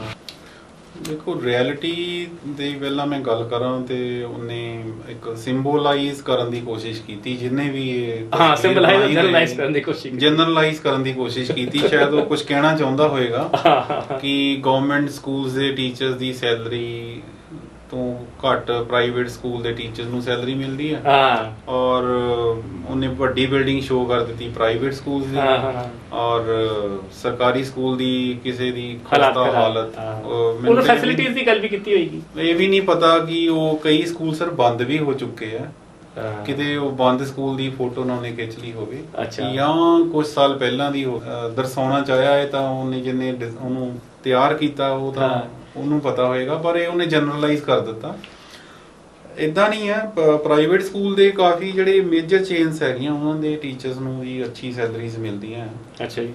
ਤੇ ਨੋ ਡਾਊਟ ਗਵਰਨਮੈਂਟ ਸਕੂਲ ਦੇ ਜੋ ਪਰਮਾਨੈਂਟ ਟੀਚਰਸ ਆ ਅੱਛੀ ਸੈਲਰੀ ਦੇ ਰਹੀ ਹੈ ਗਵਰਨਮੈਂਟ, ਲੇਕਿਨ ਅੱਜ ਕੱਲ ਤੁਹਾਨੂੰ ਪਤਾ ਕੰਟਰੈਕਟ ਸਿਸਟਮ ਚੱਲਦਾ ਹੈ। 3 ਸਾਲ ਵਾਸਤੇ ਉੱਥੇ 10,400 ਜਾਂ ਜੋ ਵੀ ਉਸ ਕੰਟਰੈਕਟ ਦੇ ਸਰਕਾਰ ਨੇ ਫਿਕਸ ਕੀਤਾ ਹੋਵੇ, ਕਿਉਂਕਿ 2.5-3 ਸਾਲ ਮੈਂ ਵੀ 5400 ਤੋਂ ਸ਼ੁਰੂਆਤ ਹੋਈ ਸੀ ਮੇਰੀ ਵੀ, ਰਾਈਟ। ਕੰਟਰੈਕਟ ਸੀਗਾ 2008 ਦੇ ਵਿੱਚ ਅਸੀਂ ਆਏ ਸੀਗੇ, 14,000 ਦੇ ਕਰੀਬ ਟੀਚਰ ਸੀਗੇ। ਅੱਛਾ। ਤੇ ਸਾਨੂੰ ਵੀ ਅਸੀਂ ਕੰਟਰੈਕਟ ਸੀਗਾ ਸਾਡਾ, ਉਸ ਤੋਂ ਬਾਅਦ ਹੀ ਅਸੀਂ 2011 ਦੇ ਵਿੱਚ ਜਾ ਕੇ ਰੈਗੂਲਰ ਹੋਏ। ਠੀਕ ਆ ਜੀ। ਤੇ ਇਹ ਸਿਸਟਮ ਹਜੇ ਵੀ ਚੱਲ ਰਿਹਾ ਹੈ। ਹੁਣ ਜੋ ਅਪਾਇੰਟਮੈਂਟਸ ਹੋ ਰਹੀਆਂ ਉਹ ਕੰਟਰੈਕਟ ਸਿਸਟਮ ਜਿਹੜਾ ਹਜੇ ਵੀ ਚੱਲ ਰਿਹਾ ਹੈ। ਠੀਕ ਹੈ। 10,400 ਤੋਂ ਸ਼ੁਰੂਆਤ। ਠੀਕ ਹੈ। ਔਰ ਉਨੀ ਸੈਲਰੀ ਤੇ ਕਈ ਸਾਲ ਰਹਿਣਾ, 3 ਸਾਲ ਵਾਸਤੇ। 3 ਸਾਲ ਤੋਂ ਉਸ ਤੋਂ ਬਾਅਦ ਰੈਗੂਲਰ ਕਰ ਦਿੰਦੇ ਆ। ਰੈਗੂਲਰ ਹਾਂਜੀ, ਕੰਟਰੈਕਟ ਲਿਖਿਆ ਹੋਵੇ ਸਰਕਾਰ ਜ਼ਰੂਰ ਕਰ ਦਿੰਦੀ ਆ। ਕਈ ਵਾਰ ਡਿਲੇ ਹੋ ਜਾਵੇ ਜਾਂ ਜਿਵੇਂ ਅਸੀਂ ਪ੍ਰੋਜੈਕਟ ਵਿੱਚ ਆਏ ਸੀਗੇ, ਪੀ ਪ੍ਰੋਜੈਕਟ ਚੱਲਿਆ ਸੀ, ਉਹਦੇ ਵਿੱਚ ਜਦੋਂ ਅਸੀਂ ਆਏ ਆ ਟੀਚਰਸ, ਤੇ ਮੇਰੇ ਸਥਾਨ ਤੇ ਵੀ ਇੱਕ ਟੀਚਰਸ ਨੂੰ ਰੱਖਿਆ ਸੀਗਾ, ਉਹਨੂੰ ਕਹਿੰਦੇ ਸਿੱਖਿਆ ਕਰਮੀ। ਠੀਕ ਆ ਜੀ। ਹੁਣ ਸਾਡੀ ਥਾਂ ਤੇ ਪਿੱਛੇ ਸਟੱਡੀ ਦਾ ਨੁਕਸਾਨ ਹੋਵੇ, ਕਿਉਂਕਿ ਉਸ ਟਾਈਮ ਤੇ ਸ਼੍ਰੀ ਕ੍ਰਿਸ਼ਨ ਕੁਮਾਰ ਜੀ DGSE ਸੀਗੇ, director general of secondary education ਜੀ ਜੀ। ਤੇ ਉਹਨਾਂ ਨੇ ਪ੍ਰੋਵੀਜ਼ਨ ਕੀਤੀ ਕਿ ਸਾਨੂੰ ਦੱਸੋ ਵੀ ਪਿੱਛੇ ਟੀਚਰਸ ਜੋ ਨਹੀਂ ਹੈਗੇ, ਤਾਂ ਉਹਨਾਂ ਨੇ ਉਹ ਇੰਟਰਵਿਊ ਕਰਕੇ ਉਸ ਟਾਈਮ ਤੇ ਵੈਲ ਕੁਆਲੀਫਾਈਡ ਜੋ ਲੋਕਲ ਸੀਗੇ ਉਹਨਾਂ ਨੂੰ ਰੱਖ ਦਿੱਤਾ ਸੀ। ਉਹ ਅਜੇ ਪੜ੍ਹਾ ਰਹੇ ਨੇ, ਸ਼ਾਇਦ 8000 ਉਹਨਾਂ ਨੂੰ ਸੈਲਰੀ ਮਿਲ ਰਹੀ ਹੈ ਇਸ ਟਾਈਮ ਤੇ ਉਹ ਵੀ ਸਟਰਗਲ ਕਰ ਰਹੇ ਆ ਕਿ ਸਾਨੂੰ ਰੈਗੂਲਰ ਕੀਤਾ ਜਾਵੇ। ਮਤਲਬ ਇੱਕ ਕਾਬਿਲ ਟੀਚਰ ਜਿਹੜੇ ਸਿਰਫ 8000 ਤੇ ਕੰਮ ਕਰ ਰਹੇ ਆ। ਹਾਂਜੀ, ਇਹ ਇੱਕ ਵਾਕਈ ਇੱਕ ਸੋਚਣ ਦੀ ਗੱਲ ਹੈ ਕਿ ਕੀ ਅਸੀਂ ਆਪਣੇ ਦੇਸ਼ ਨੂੰ ਅਗਰ ਵਰਲਡ ਪਾਵਰ ਬਣਾਉਣਾ ਹੈ ਜੀ, ਤਾਂ ਇਸ ਤਰ੍ਹਾਂ ਤਾਂ ਬੜਾ ਮੁਸ਼ਕਿਲ ਹੋਏਗਾ। ਇੰਨੀ ਘੱਟ ਸੈਲਰੀ ਤੇ ਤਾਂ ਬਹੁਤ ਹੀ ਟਫ ਹੈ। ਮੇਰਾ ਇਹਦੇ ਨਾਲ ਇੱਕ ਸਵਾਲ ਹੈ ਕਿ ਕਿਆ ਆਪਣੀ ਐਜੂਕੇਸ਼ਨ ਸਿਸਟਮ ਦੇ ਵਿੱਚ ਲੀਡਰਸ਼ਿਪ ਦੀ ਵੀ ਘਾਟ ਹੈ? ਮਤਲਬ ਕਿ ਸਾਨੂੰ ਇੱਕ ਚੰਗੀ ਲੀਡਰਸ਼ਿਪ ਪਹਿਲਾਂ ਨਹੀਂ ਮਿਲੀ, ਜਿਹੜੀ ਹੁਣ ਦਿਖ ਰਹੀ ਹੈ। ਹੁਣ ਜਿਹੜੀ ਤੁਸੀਂ ਪਹਿਲੇ ਕਿਹਾ ਕਿ ਹੁਣ ਲੀਡਰਸ਼ਿਪ ਦਿਖਾਈ ਦੇ ਰਹੀ ਹੈ, ਪਹਿਲਾਂ ਹੀ ਕਾਫੀ ਟਾਈਮ ਤੱਕ ਇੱਕ ਲੀਡਰਸ਼ਿਪ ਨਹੀਂ ਦਿਖੀ ਜਿਹੜੀ ਕਿ ਨਿਰਣੇ ਲੈ ਪਾਵੇ। ਔਰ ਦੂਸਰਾ ਇਹਦੇ ਨਾਲ ਹੀ ਹੈ, ਆਪਾਂ ਸਾਡੇ ਕੋਲ IAS ਹੈ, IPS ਹੈ, ਇੰਡੀਅਨ ਪੁਲਿਸ ਸਰਵਿਸਿਜ਼ ਹੈ, ਇੰਡੀਅਨ ਫੋਰਨ ਸਰਵਿਸਿਜ਼ ਹੈ, ਇੰਡੀਅਨ ਫੋਰੈਸਟ ਸਰਵਿਸਿਜ਼ ਹੈ, ਤੇ ਆਪਣੇ ਕੋਲ ਇੰਡੀਅਨ ਐਜੂਕੇਸ਼ਨ ਸਰਵਿਸਿਜ਼ ਕਿਉਂ ਨਹੀਂ ਹੈ? ਤੁਹਾਡਾ ਇਹ ਤੇ ਕੀ ਵਿਚਾਰ ਹੈ? ਪਹਿਲਾਂ ਤੁਹਾਡੇ ਦੋ ਕੁਐਸਚਨਸ ਹੋ ਗਏ ਨਾ। ਲੀਡਰਸ਼ਿਪ ਦਾ ਕੁਐਸਚਨ ਪਹਿਲਾਂ, ਐਜੂਕੇਸ਼ਨਲਿਸਟ ਜਿਹੜੇ ਹੈ, ਹਾਂ, ਉਹ ਇੱਕ ਕਹਿੰਦੇ ਨਾ ਵੀ ਕੰਸਿਸਟੈਂਸੀ ਬਹੁਤ ਜ਼ਰੂਰੀ ਆ। ਲਗਾਤਾਰਤਾ, ਕਿਸੇ ਕਾਮਯਾਬੀ ਵੱਲ ਵਧਣਾ, ਲਗਾਤਾਰ ਐਫਰਟਸ ਹੋਣੇ ਚਾਹੀਦੇ ਔਰ ਫੋਕਸਡ ਹੋਣਾ ਚਾਹੀਦਾ। ਸ਼ਾਇਦ ਉਸ ਵਿੱਚ ਕਿਤੇ ਗੈਪ ਆਉਂਦਾ ਰਿਹਾ ਪਹਿਲੇ। ਹੁਣ ਲਗਾਤਾਰ ਐਫਰਟਸ ਹੋ ਰਹੇ ਆ 2008, 9, 10 ਤੋਂ। ਅੱਛਾ। ਕਿਉਂਕਿ ਸ਼੍ਰੀ ਕ੍ਰਿਸ਼ਨ ਕੁਮਾਰ ਜੀ ਪਹਿਲੇ DGSE ਸੀਗੇ, ਉਦੋਂ ਵੀ ਉਹਨਾਂ ਨੇ ਕਾਫੀ ਐਫਰਟਸ ਲਗਾਏ। ਹੁਣ ਜਦੋਂ ਐਜੂਕੇਸ਼ਨ ਸੈਕਟਰੀ ਬਣੇ ਆ, ਤੇ ਕਿਉਂਕਿ ਇੱਕ ਸੈਟਅਪ ਪਹਿਲੇ ਬਣੀ ਹੋਈ ਸੀਗੀ, ਟੀਮਸ ਬਣੀਆਂ ਹੋਈਆਂ ਸੀਗੀਆਂ, ਉਹ ਇੱਕ ਸੈਟਅਪ ਸੀਗਾ ਔਰ ਕਾਫੀ ਕਾਮਯਾਬ ਰਿਹਾ ਮਾਡਲ ਉਹ ਵਾਲਾ। ਉਹ ਦੁਬਾਰਾ ਹੁਣ ਫੇਰ ਉਸ ਤਰ੍ਹਾਂ ਟੀਮਸ ਜਿਹੜੀਆਂ ਪੂਰੇ ਪੰਜਾਬ 'ਚ ਟੀਚਰਸ ਕੰਮ ਕਰ ਰਹੇ। ਇੱਕ ਲੀਡਰਸ਼ਿਪ ਜਿਹੜਾ ਹੁਣ ਸਾਡਾ ਤਿਆਰ ਹੋ ਰਿਹਾ ਇੱਕ। ਯੈਸ। ਹੁਣ ਦੇਖੋ IT ਸੈਕਟਰ ਹੁਣ ਜ਼ਿਆਦਾ ਉਹਨੂੰ ਇਨਵੋਲਵ ਕੀਤਾ ਜਾ ਰਿਹਾ। ਇੱਕ ਤਾਂ COVID-19 ਦੇ ਕਰਕੇ ਅੱਛਾ ਇੱਕ ਜ਼ਰੂਰਤ ਬਣ ਗਈ, ਤੇ ਸਾਨੂੰ ਕੋਈ ਓਪਰਚੁਨਿਟੀ ਆ ਗਈ। ਹੁਣ ਸਟੂਡੈਂਟਸ ਵੀ ਅਵੇਅਰ ਹੋ ਚੁੱਕੇ ਆ ਔਰ ਮੋਬਾਈਲ ਦਾ ਇੱਕ ਪੋਜ਼ਿਟਿਵ ਯੂਜ਼ ਹੋ ਰਿਹਾ ਇਸ ਟਾਈਮ ਤੇ। ਔਰ ਹੁਣ ਜਿਹੜੀ ਕੰਸਿਸਟੈਂਸੀ, ਇੱਕ ਫੋਕਸਡ ਹੈ ਕਿ ਉਹ ਜਿਹੜੀ ਕੰਪੀਟੀਸ਼ਨ ਦੀ ਭਾਵਨਾ, ਹੁਣ ਵਾਕਈ ਟਫ ਕੰਪੀਟੀਸ਼ਨ ਹੋ ਰਿਹਾ ਪ੍ਰਾਈਵੇਟ ਔਰ ਗਵਰਨਮੈਂਟ ਦੇ ਵਿੱਚ। ਅੱਛਾ ਜੀ। ਤੇ ਠੀਕ ਹੈ, ਅਸੀਂ IAS ਦੀ ਉਹ ਗੱਲ ਕਰ ਰਹੇ ਸੀ ਸਰਵਿਸ ਦੀ। ਹਾਂਜੀ, ਇਹ ਇੱਕ ਵਾਕਈ ਜ਼ਰੂਰੀ ਹੈ, ਇਹ ਹੋਣਾ ਚਾਹੀਦਾ ਆ ਕਿ ਦੇਖੋ ਐਜੂਕੇਸ਼ਨ ਤੋਂ ਹੀ ਸ਼ੁਰੂਆਤ ਹੁੰਦੀ ਆ ਕਿਸੇ ਵੀ ਪ੍ਰੋਫੈਸ਼ਨ ਦੀ। ਇੱਕ ਟੀਚਰਸ ਹਰੇਕ ਤਰ੍ਹਾਂ ਦੇ ਪ੍ਰੋਫੈਸ਼ਨ ਨੂੰ ਇੱਕ ਮਦਰ ਮੰਨਿਆ ਜਾਂਦਾ। ਸਕੂਲ ਇੱਕ ਮਦਰ ਆ, ਬਰਥ ਆ ਹੁੰਦਾ ਉੱਥੇ। ਕੋਈ ਵੀ ਆਰਟਿਸਟ ਹੈ, army, police, IAS, PCS, engineers, doctors, ਕੋਈ ਵੀ ਪ੍ਰੋਫੈਸ਼ਨ ਆ, ਥਰੂ ਐਜੂਕੇਸ਼ਨ ਉਹ ਆਪਣੇ ਟੈਲੈਂਟ ਨੂੰ ਰਿਫਾਈਨ ਕਰਦਾ ਹੈ ਔਰ ਆਪਣੀ ਮਿਹਨਤ ਪਲੱਸ ਟੀਚਰ ਦੀ ਮਿਹਨਤ ਦੇ ਨਾਲ ਹੀ ਉਹ ਕਾਮਯਾਬ ਹੁੰਦਾ ਜੀ ਜੀ। ਤਾਂ ਇਹਦੇ ਵਿੱਚ ਅਗਰ IES ਹੋਣਾ ਬਹੁਤ ਜ਼ਰੂਰੀ ਹੈ। ਅਗਰ ਟ੍ਰੇਨਡ EMPLOYEES ਹੋਣਗੇ ਜੀ ਜੀ, ਇੱਕ ਅਲੱਗ ਹੀ ਇੱਕ ਉਹ ਫੋਕਸਡ ਰਹੇਗਾ ਕਿ ਐਜੂਕੇਸ਼ਨ ਨੂੰ ਉਧਰ ਨੂੰ ਕਿੱਦਾਂ ਨੂੰ ਲੈ ਕੇ ਜਾਣਾ ਹੈ ਨਾ। ਤੁਸੀਂ ਕਹਿ ਰਹੇ ਕਿ ਇਹ ਇੱਕ ਅੱਛਾ ਆਈਡੀਆ ਹੈ। ਤੇ ਖਰਚੇ ਦੀ ਅਸੀਂ ਗੱਲ ਕਰੀਏ ਤੇ ਸਰਕਾਰੀ ਦੇ ਵਿੱਚ ਕਿੰਨਾ ਖਰਚਾ ਆ ਜਾਂਦਾ ਹੈ? ਖਰਚਾ ਤਾਂ ਕੁਝ ਨਹੀਂ ਹੈ ਜੀ, ਐਜੂਕੇਸ਼ਨ ਫ੍ਰੀ ਹੈ ਸਾਰੀ। ਅਗਰ ਮੰਨ ਲਓ ਕਿ ਕਿਸੇ ਨੇ ਜੋ ਸਾਡਾ ਪ੍ਰੋਗਰਾਮ ਦੇਖ ਰਹੇ, ਅਗਰ ਉਹ ਆਪਣੇ ਬੱਚੇ ਨੂੰ ਸਰਕਾਰੀ ਸਕੂਲ 'ਚ ਪਾਉਣਾ ਚਾਹੁੰਦੇ ਆ ਜੀ, ਤੇ ਉਹਨੂੰ ਸਟਾਰਟਿੰਗ 'ਚ ਕਿੰਨਾ ਇਨਵੈਸਟ ਕਰਨਾ ਪਏਗਾ? ਕਿੰਨੇ ਪੈਸੇ ਦੇਣੇ ਪੈਣਗੇ? ਇਨਵੈਸਟਿੰਗ ਮਤਲਬ ਕਿੰਨਾ ਖਰਚਾ ਕਰਨਾ ਪਏਗਾ? ਕੋਈ ਇਨਵੈਸਟਮੈਂਟ ਨਹੀਂ ਹੈ ਜੀ ਆਪਣੇ। ਇਨਵੈਸਟਮੈਂਟ ਤਾਂ ਚਲੋ ਅਸੀਂ ਪੈਸੇ ਕਮਾਉਣ ਵਾਸਤੇ ਹੁੰਦੀ ਹੈ ਜੀ। ਵਰਡ ਆਪਣਾ ਇਹ ਹੈ ਕਿ ਕਿੰਨੇ ਪੈਸੇ ਲਾਣੇ ਪੈਣਗੇ? ਕੋਈ ਪੈਸੇ ਨਹੀਂ ਲਾਣੇ ਪੈਣੇ ਜੀ। ਸਰਕਾਰ ਨੇ ਤਾਂ ਬੁੱਕਸ ਸਰਕਾਰ ਦਿੰਦੀ ਹੈ ਜੀ, ਬਿਲਕੁਲ ਫਰੈਸ਼। ਯੂਨੀਫਾਰਮ ਸਰਕਾਰ ਦਿੰਦੀ ਹੈ ਜੀ, ਖਾਣਾ ਸਰਕਾਰ ਦਿੰਦੀ ਆ 8th ਕਲਾਸ ਤੱਕ, ਪਹਿਲੀ ਤੋਂ 8ਵੀਂ ਤੱਕ। ਤੇ ਕੋਰੋਨਾ ਦੇ ਵਿੱਚ ਇੱਕ ਫੋਟੋ ਆਈ ਸੀ, ਇੱਥੇ ਲਿਖਿਆ ਸੀ ਫਲਾਣਾ ਪਬਲਿਕ ਸਕੂਲ, ਉਹਦੇ ਮਾਸਕ ਵੀ ਕਹਿੰਦਾ ਜੀ ਹੁਣ ਤਾਂ ਇਹਦੀ ਤਿਆਰੀ ਵੀ ਕਰ ਲਈ ਮਾਸਕ ਵੇਚਣ ਦੀ। ਬਟਨਾਂ ਤੇ ਵੀ ਸਕੂਲ ਦਾ ਨਾਮ ਲਿਖਿਆ ਹੁੰਦਾ ਸੀ। NRIs ਬਹੁਤ ਵਧੀਆ ਯੋਗਦਾਨ ਪਾ ਰਹੇ ਆ ਔਰ ਜੋ ਆਪਣਾ ਗੱਲ ਕੀਤੀ ਆਪਾਂ ਸੈਕਟਰੀ ਸਾਹਿਬ ਐਜੂਕੇਸ਼ਨ ਸ਼੍ਰੀ ਕ੍ਰਿਸ਼ਨ ਕੁਮਾਰ ਜੀ ਨੇ ਮੋਟੀਵੇਟ ਕੀਤਾ ਸਾਰੇ ਟੀਚਰਸ ਵਰਕਆਊਟ ਕਰ ਰਹੇ। ਹੁਣ ਅਗਰ ਕਿਸੇ ਦਾ ਨਹੀਂ ਵੀ ਧਿਆਨ ਸੀਗਾ ਤੇ ਹੁਣ ਇਧਰ ਨੂੰ ਪਹਿਲਾਂ ਤਾਂ ਬਹੁਤ ਸਾਰੇ NRI ਕਰਦੇ ਵੀ ਰਹੇ ਨੇ, ਪਰ ਹੁਣ ਇੱਕ ਮੂਵਮੈਂਟ ਬਣ ਗਈ ਨਾ। ਇੱਕ ਮੂਵਮੈਂਟ ਉਦੋਂ ਹੀ ਬਣਦੀ ਜਦੋਂ ਕੋਈ ਲੀਡ ਕਰਦਾ। ਤੇ ਹੁਣ ਇਹ ਮੂਵਮੈਂਟ ਬਣ ਗਈ ਆ। ਤੇ ਹੁਣ ਇੱਕ ਕਿਉਂਕਿ ਜਦੋਂ ਕੋਈ ਰਾਹ ਦਿਖਾਉਣ ਵਾਲਾ ਹੁੰਦਾ ਟੀਚਰਸ, ਅਸੀਂ ਆਪਣੇ ਜੋ ਐਕਸ ਸਟੂਡੈਂਟਸ ਆ ਉਹਨਾਂ ਨਾਲ ਕਰਦੇ ਆ। ਹੁਣ ਜਿੱਦਾਂ ਸਾਡੇ ਸਕੂਲ ਹੈਗਾ ਉੱਥੇ ਆਪਣੇ ਸਰਦਾਰ ਹੈਗੇ ਨੇ ਰਾਜ ਸਿੰਘ ਜੀ, ਉਹ ਅੱਛਾ ਬਿਜ਼ਨਸ ਉਹਨਾਂ ਦਾ, ਔਰ ਉਹਨਾਂ ਦਾ ਇੱਧਰ ਧਿਆਨ ਵੀ ਹੈਗਾ ਆ ਸੋਸ਼ਲ ਸਰਵਿਸ ਵੱਲ। ਉਹਨਾਂ ਨੇ 8-10 ਲੱਖ ਰੁਪਇਆ ਲਾਇਆ ਸੀਗਾ ਸਕੂਲ ਤੇ ਕੁਝ ਸਾਲ ਪਹਿਲੇ। ਅੱਛਾ। ਤੇ ਹੁਣ ਆਪਣੇ ਸਾਡੇ ਸਰਦਾਰ ਤਾਰਾ ਸਿੰਘ ਜੀ ਆ ਗਿੱਲਾਂ ਦੇ ਵਿੱਚ, ਔਰ ਹਰਜਿੰਦਰ ਸਿੰਘ ਉਹਨਾਂ ਦੇ ਬੇਟੇ ਆ।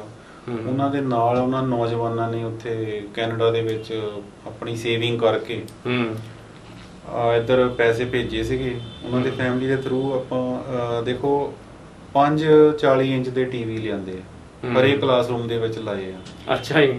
40 ਇੰਚ ਦੀ ਸਮਾਰਟ ਟੀਵੀ। ਠੀਕ ਹੈ, smart TV. Yes, smart TV ਦੇ ਅਸੀਂ ਪੜ੍ਹਾ ਚੁੱਕੇ ਹਾਂ ਜੀ ਪਿਛਲੇ ਸਾਲ।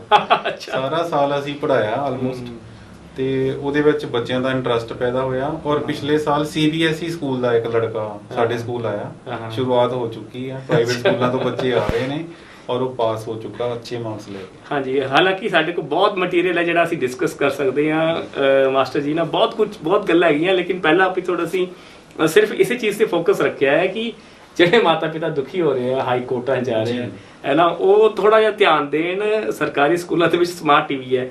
ਅੱਛਾ ਦੱਸੋ ਕਿ ਅਗਰ ਤੁਸੀਂ, ਕਿਉਂਕਿ ਤੁਸੀਂ ਸਰਕਾਰੀ ਅਧਿਕਾਰੀ ਹੋ, ਤੁਹਾਡੇ ਸਾਰੇ ਜਿਹੜੇ ਇਹਨਾਂ ਦੇ ਵਿਊਜ਼ ਹੈਗੇ ਪਰਸਨਲ ਵਿਊਜ਼ ਹੈ, ਉਹ ਕਿਸੇ ਐਜੂਕੇਸ਼ਨ ਡਿਪਾਰਟਮੈਂਟ ਦੇ ਵਿਊਜ਼ ਨਹੀਂ ਹੈਗੇ ਜੀ।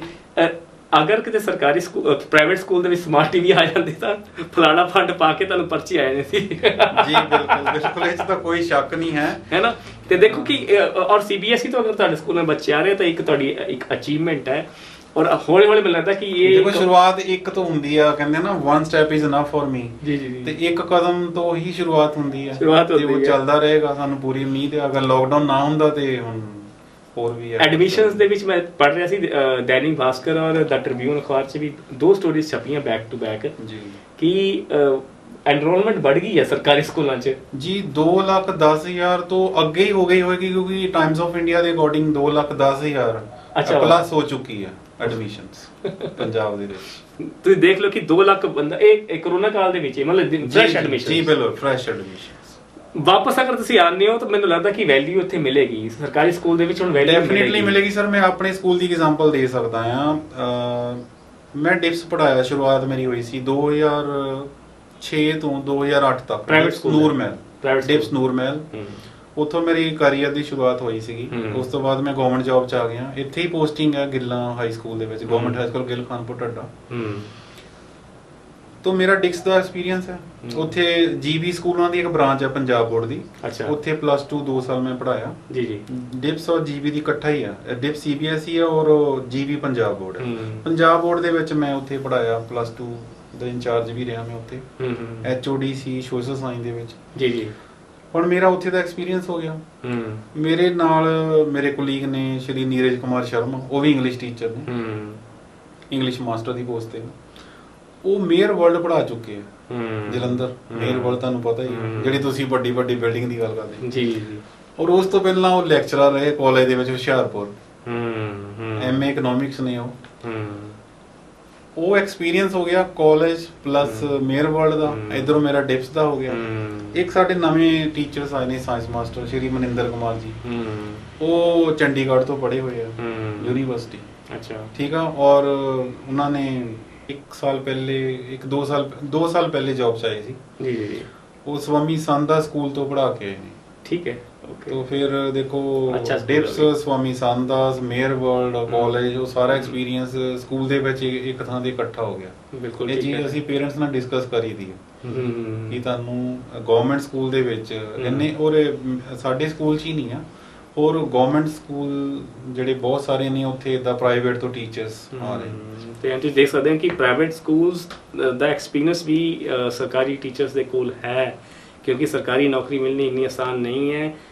ਟੀਚਰ ਜਿਹੜੇ ਨੇ ਉਹ ਪਹਿਲਾਂ ਪ੍ਰਾਈਵੇਟ 'ਚ ਵੀ ਪੜ੍ਹਾਉਂਦੇ ਹੈ, ਉਸ ਤੋਂ ਬਾਅਦ ਫਿਰ ਟੈਟ ਐਗਜ਼ਾਮ ਦਿੰਦੇ ਆ ਜਿਹੜਾ ਕਿ one of the toughest examination ਹੈ। ਉਸ ਤੋਂ ਬਾਅਦ ਜਾ ਕੇ ਫਿਰ ਉਹ ਸਕੂਲਾਂ ਵਿੱਚ ਪਹੁੰਚਦੇ ਆ। ਉਹਦੀ ਇੱਕ ਵਜ੍ਹਾ ਹੈ ਸਰ ਕਿ ਪ੍ਰਾਈਵੇਟ ਸਕੂਲ ਦੇ ਵਿੱਚ ਪੂਰੀ ਮਿਹਨਤ ਕਰਨ ਦੇ ਬਾਵਜੂਦ ਵੀ ਸੈਲਰੀ ਉਨੀ ਅੱਛੀ ਨਹੀਂ ਮਿਲਦੀ। ਇਹ ਵਜ੍ਹਾ ਹੈ ਕਿ ਇਹ ਟੈਟ ਕਲੀਅਰ ਕਰਕੇ ਔਰ ਟਫ ਕੰਪੀਟੀਸ਼ਨ ਦੇ ਵਿੱਚੋਂ ਆ ਕੇ ਗਵਰਨਮੈਂਟ ਜੌਬ ਲੈਣਾ ਚਾਹੁੰਦੇ ਟੀਚਰ। ਇਹ ਇੱਕ ਵਜ੍ਹਾ ਹੈ।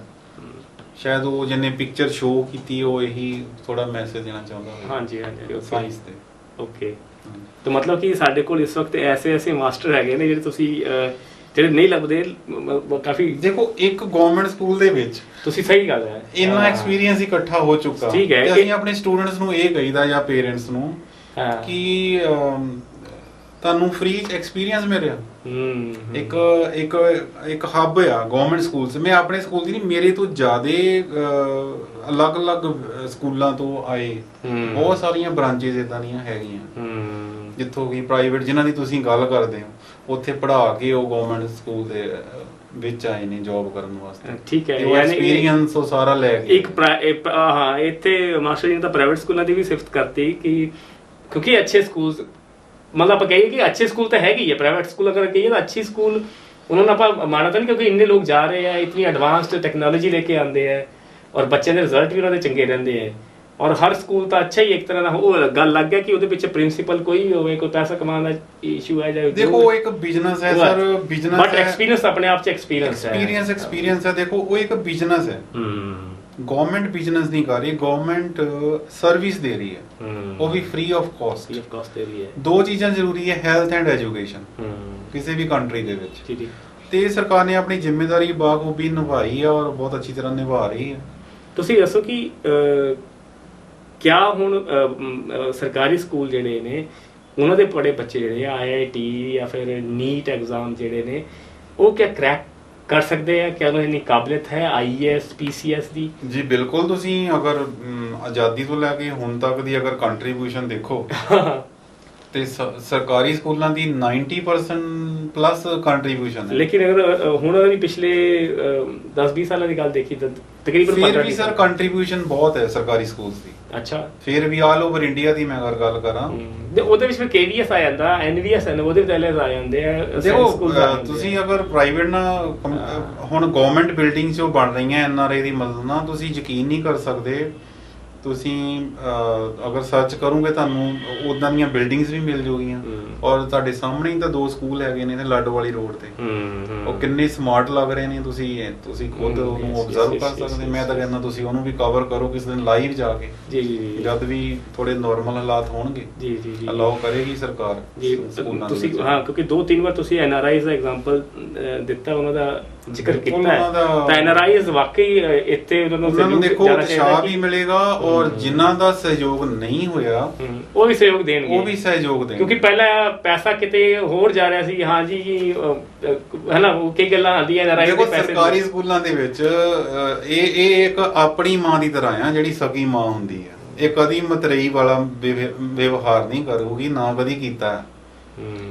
ਹੁਣ ਇੰਨੇ ਮੁਸ਼ਕਲ ਹਾਲਾਤ ਦੇ ਵਿੱਚ ਇਹ ਇੱਕ ਸਕੀ ਮਾਂ ਵਾਲਾ ਵਰਤਾਵ ਸਰਕਾਰ ਕਰ ਰਹੀ ਆ ਕਿ ਜਿਹੜੇ ਮਰਜ਼ੀ ਮਹੀਨੇ ਆਓ, ਤੁਹਾਡਾ ਗੇਟ ਖੁੱਲਾ ਤੁਹਾਡੇ ਵਾਸਤੇ। ਇਹ ਤੁਹਾਡੇ ਆਪਣੇ ਸਕੂਲਸ ਹੈਗੇ ਆ, ਤੁਹਾਡੇ ਆਪਣੇ ਸਕੂਲਸ ਹੈ। ਪਬਲਿਕ ਦਾ ਜਿਹੜਾ ਟੈਕਸ ਦਿੰਦੇ ਆ, ਜੋ ਆਪਾਂ ਰੋਡ ਟੈਕਸ ਹੋ ਗਿਆ, ਇਨਕਮ ਟੈਕਸ ਹੋ ਗਿਆ, ਹਰ ਤਰ੍ਹਾਂ ਟੈਕਸ ਦਿੰਦੇ ਆ, ਉਹਦੇ ਵਿੱਚੋਂ ਹੀ ਤੇ ਸਰਕਾਰੀ ਸਕੂਲ ਚੱਲਦੇ ਪਏ ਆ। ਬਾਕੀ ਅਗਰ ਏਦਾਂ NRI ਭਰਾ ਅਗਰ ਕੁਝ ਕੰਟਰੀਬਿਊਟ ਕਰਨ ਔਰ ਗੱਲ ਅਗਰ ਅਸੀਂ ਕਹੀਏ ਕਿ ਜਿਹੜੇ ਪ੍ਰਾਈਵੇਟ ਸਕੂਲਾਂ ਦੇ ਵਿੱਚ 3000 4000 5000 6000 ਰੁਪਇਆ ਜਿਹੜਾ ਉਹ ਹਰ ਮਹੀਨੇ ਦੇ ਰਿਹਾ ਫੀਸ ਜੀ, ਔਰ ਕੱਲ ਨੂੰ ਉਹ ਆਪਣੇ ਬੱਚਾ ਅਗਰ ਉਹ ਐਡਮਿਟ ਕਰਦੇ ਆ ਔਰ ਇੱਕ ਫੰਡ ਅਗਰ ਤਿਆਰ ਹੋ ਜਾਏ, ਕੋਈ ਕੰਟਰੀਬਿਊਸ਼ਨ ਉੱਤੇ ਤੁਸੀਂ 500 ਰੁਪਇਆ 1000 ਰੁਪਇਆ ਦੇਣਾ ਸ਼ੁਰੂ ਕਰ ਦਿਓ, ਤਾਂ ਆਈ ਥਿੰਕ ਸਕੂਲ ਦੇ ਕੋਲ ਆਪਣਾ ਪੈਸਾ ਹੋ ਜਾਏਗਾ। ਔਰ ਪੇਰੈਂਟਸ ਔਰ ਟੀਚਰਸ ਦੀ ਜਿਹੜੀ ਐਸੋਸੀਏਸ਼ਨ ਤੁਹਾਡੀ ਆਲਰੇਡੀ ਇੱਕ ਹੁੰਦੀ ਹੈ ਜੀ, ਹਾਂਜੀ PT ਹੁੰਦਾ ਹੈ ਨਾ, ਉਹਦੇ ਨਾਲ ਇੱਕ ਅੱਛਾ ਇੱਕ ਸਿਸਟਮ ਤਿਆਰ ਹੋ ਸਕਦਾ ਹੈ। ਉਹਦੇ ਨਾਲ ਸਾਰਿਆਂ ਨੂੰ ਹੀ ਟੈਨਸ਼ਨ ਫ੍ਰੀ ਹੋ ਜਾਣਗੇ ਸਾਰੇ ਜੀ। ਬਿਲਕੁਲ ਇਹ ਵੱਧ ਕੇ ਕੰਟਰੀਬਿਊਸ਼ਨ ਕਰਨੀ ਚਾਹੀਦੀ ਹੈ। ਮੈਂ ਤਾਂ ਕਹਿੰਦਾ ਜਿੰਨੇ ਵੀ ਸਮਾਜ ਸੇਵੀ ਉਹਨਾਂ ਨੂੰ ਐਜੂਕੇਸ਼ਨ ਦੇ ਵਿੱਚ ਵੀ ਜ਼ਰੂਰ ਇਨਵੈਸਟਮੈਂਟ ਕਰਨੀ ਚਾਹੀਦੀ ਹੈ। ਮੇਰਾ ਇੱਕ ਸਵਾਲ ਇਹ ਤੇ ਹੈ ਕਿ ਮੈਨੂੰ ਖੁਦ 1-2 ਵਾਰ ਮੇਰੇ ਸਾਥੀਆਂ ਨੇ ਕਿਹਾ, ਕਹਿੰਦੇ ਯਾਰ ਮੈਂ ਜੋ ਗੱਲ ਚੱਲਦੀ ਹੈ ਬੱਚੇ ਨੂੰ ਪੜ੍ਹਾਉਣ ਦੀ, ਕਹਿੰਦੇ ਉਹ ਫਲਾਣੇ ਉਹ ਸਰਕਾਰੀ ਸਕੂਲ 'ਚ ਨਹੀਂ ਕਿਤੇ ਬੱਚਾ ਗਾਣਾ ਨਾ ਸਿੱਖ ਲੇ, ਉਹ ਮਤਲਬ ਪਤਾ ਨਹੀਂ ਕਿੱਦਾਂ ਦਾ ਬਣ ਜਾਏਗਾ, ਇੱਦਾਂ ਦੀ ਇੱਕ ਲੜਾਈਆਂ ਸਿੱਖੇਗਾ, ਲੜੇਗਾ, ਝਗੜੇਗਾ। ਇਹ ਵੀ ਇੱਕ ਪਰਸੈਪਸ਼ਨ ਹੈ, ਇੱਕ ਇਮੇਜ ਬਣੀ ਹੋਈ ਸਰਕਾਰੀ ਸਕੂਲਾਂ ਦੀ। ਤੁਸੀਂ ਕੀ ਕਹਿੰਦੇ ਹੋ ਕਿ ਇਹ ਕਿੱਥੋਂ ਤੱਕ ਸੱਚ ਹੈ ਕਿ ਉੱਥੇ ਸੰਸਕਾਰ ਨਹੀਂ ਮਿਲਣੇ, ਉੱਥੇ ਪਤਾ ਨਹੀਂ ਕੀ ਸਿੱਖ ਕੇ ਆਏਗਾ? ਨਹੀਂ, ਇਸ ਤਰ੍ਹਾਂ ਦਾ ਤਾਂ ਦੇਖੋ ਕਿਤੇ ਵੀ ਹੋ ਸਕਦਾ, ਕਿਸੇ ਵੀ ਸਕੂਲ 'ਚ ਹੋ ਸਕਦਾ, ਕਿੰਨੇ ਤੋਂ ਕਿੰਨਾ ਮਹਿੰਗਾ ਸਕੂਲ ਹੋਵੇ। ਹੁਣ ਜਿੱਦਾਂ ਕਿ ਬॉयਜ਼ ਲੋਕਰ ਵਾਲਾ ਇੱਕ ਸਕੈਮ ਹੋਇਆ ਦਿੱਲੀ ਦੇ ਵਿੱਚ। ਹਾਂਜੀ ਹਾਂਜੀ, ਠੀਕ ਆ ਜੀ। ਇਹ ਇਨਸੀਡੈਂਟ ਜਿਹੜੇ ਆ ਕਿਤੇ ਵੀ ਹੋ ਸਕਦੇ ਆ। ਇਹਦੇ ਵਿੱਚ ਆਪਾਂ ਕਿਸੇ ਸਰਕਾਰੀ ਸਕੂਲ ਨੂੰ ਬਦਨਾਮ ਕਰ ਦਈਏ, ਇਹ ਤਾਂ ਕੋਈ ਠੀਕ ਗੱਲ ਨਹੀਂ ਹੈਗੀ। ਜਨਰਲਾਈਜ਼ ਨਹੀਂ ਕਰ ਸਕਦੇ ਆਪਾਂ। ਠੀਕ ਆ, ਠੀਕ ਕਹਿ ਰਹੇ, ਕਿਉਂਕਿ ਡਿਸਿਪਲਿਨ ਜਿਹੜਾ ਹੈਗਾ ਆ ਕਾਫੀ ਵਧੀਆ ਆ ਗਵਰਨਮੈਂਟ ਸਕੂਲਸ ਦਾ। ਇਹ ਇੱਕ ਇਮੇਜ ਬਣਾਤੀ ਗਈ, ਕਿਉਂਕਿ ਜਦੋਂ ਬਿਜ਼ਨਸ ਹੁੰਦਾ ਆ ਤੇ ਕੱਟ ਥਰੋਟ ਕੰਪੀਟੀਸ਼ਨ ਹੁੰਦਾ। ਠੀਕ ਆ ਜੀ। ਪਹਿਲੇ ਗਵਰਨਮੈਂਟ ਸਕੂਲ ਵੱਲੋਂ ਕੰਪੀਟੀਸ਼ਨ ਨਹੀਂ ਦਿੱਤਾ ਜਾ ਸਕਿਆ ਕਿਸੇ ਰੀਜ਼ਨ ਨਾਲ, ਹੁਣ ਤੇ ਦਿੱਤਾ ਜਾ ਰਿਹਾ ਹੈ। ਠੀਕ ਆ ਜੀ। ਗਵਰਨਮੈਂਟ ਸਕੂਲ ਹਾਈ ਟੈਕ ਹੋ ਚੁੱਕੇ ਆ, ਪ੍ਰੋਜੈਕਟਰ ਲੱਗ ਚੁੱਕੇ ਆ, ਲਾਈਵ ਕਲਾਸਰੂਮ ਚੱਲਦੇ ਪਏ ਆ। ਮੈਨੂੰ ਤਾਂ ਕੋਈ ਆਪਾਂ ਸੰਭਾਲ ਕਰਨੀ ਹੈ ਸਿਸਟਮ ਦੀ, ਸੰਭਾਲ ਕਰਨੀ ਹੈ ਸਿਸਟਮ ਦੀ, ਔਰ ਇਹਨੂੰ ਆਪਣਾ ਮੰਨਣਾ ਹੈ। ਇਹ ਸਾਰੇ ਸਮਾਜ ਨੂੰ ਸੋਚਣਾ ਚਾਹੀਦਾ ਕਿ ਸਾਡੇ ਆਪਣੇ ਸਕੂਲ ਹੈ ਜੀ, ਆਪਣਾ ਦੇਸ਼ ਆਪਾਂ ਨੂੰ ਐਜੂਕੇਸ਼ਨ ਦੇ ਰਿਹਾ ਆ, ਫ੍ਰੀ ਆਫ ਕਾਸਟ ਦੇ ਰਿਹਾ ਔਰ ਕੁਆਲਿਟੀ ਐਜੂਕੇਸ਼ਨ ਦੇ ਰਿਹਾ। ਔਰ ਦੇਖੋ ਰਿਲਾਇੰਸ ਦੇ ਚੈਨਲ ਤੇ ਰੋਜ਼ ਲੈਕਚਰਸ ਲੱਗਦੇ ਆ, ਡੀਡੀ ਪੰਜਾਬੀ ਤੇ ਲੱਗਦੇ ਆ, ਰੇਡੀਓ ਤੇ ਲੱਗਦੇ ਆ, ਔਰ ਉਸ ਤੋਂ ਬਾਅਦ YouTube ਦੇ ਉੱਪਰ ਚੈਨਲਸ ਬਣੇ ਹੋਏ ਆ। ਠੀਕ ਆ ਜੀ।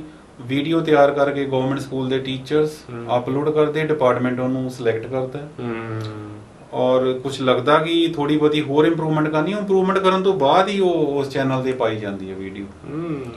ਰਾਈਟ। ਉਹ ਇਹਦੇ ਵਿੱਚ ਇਹ ਨਹੀਂ ਹੁੰਦਾ ਕਿ ਮਤਲਬ, ਕਿਉਂਕਿ ਟੀਚਰਸ ਐਜ ਵੈਲ ਐਜੂਕੇਟਡ ਨੇ ਸਾਰੇ, ਥਰੂ ਕੰਪੀਟੀਸ਼ਨਸ ਆਉਂਦੇ ਆ।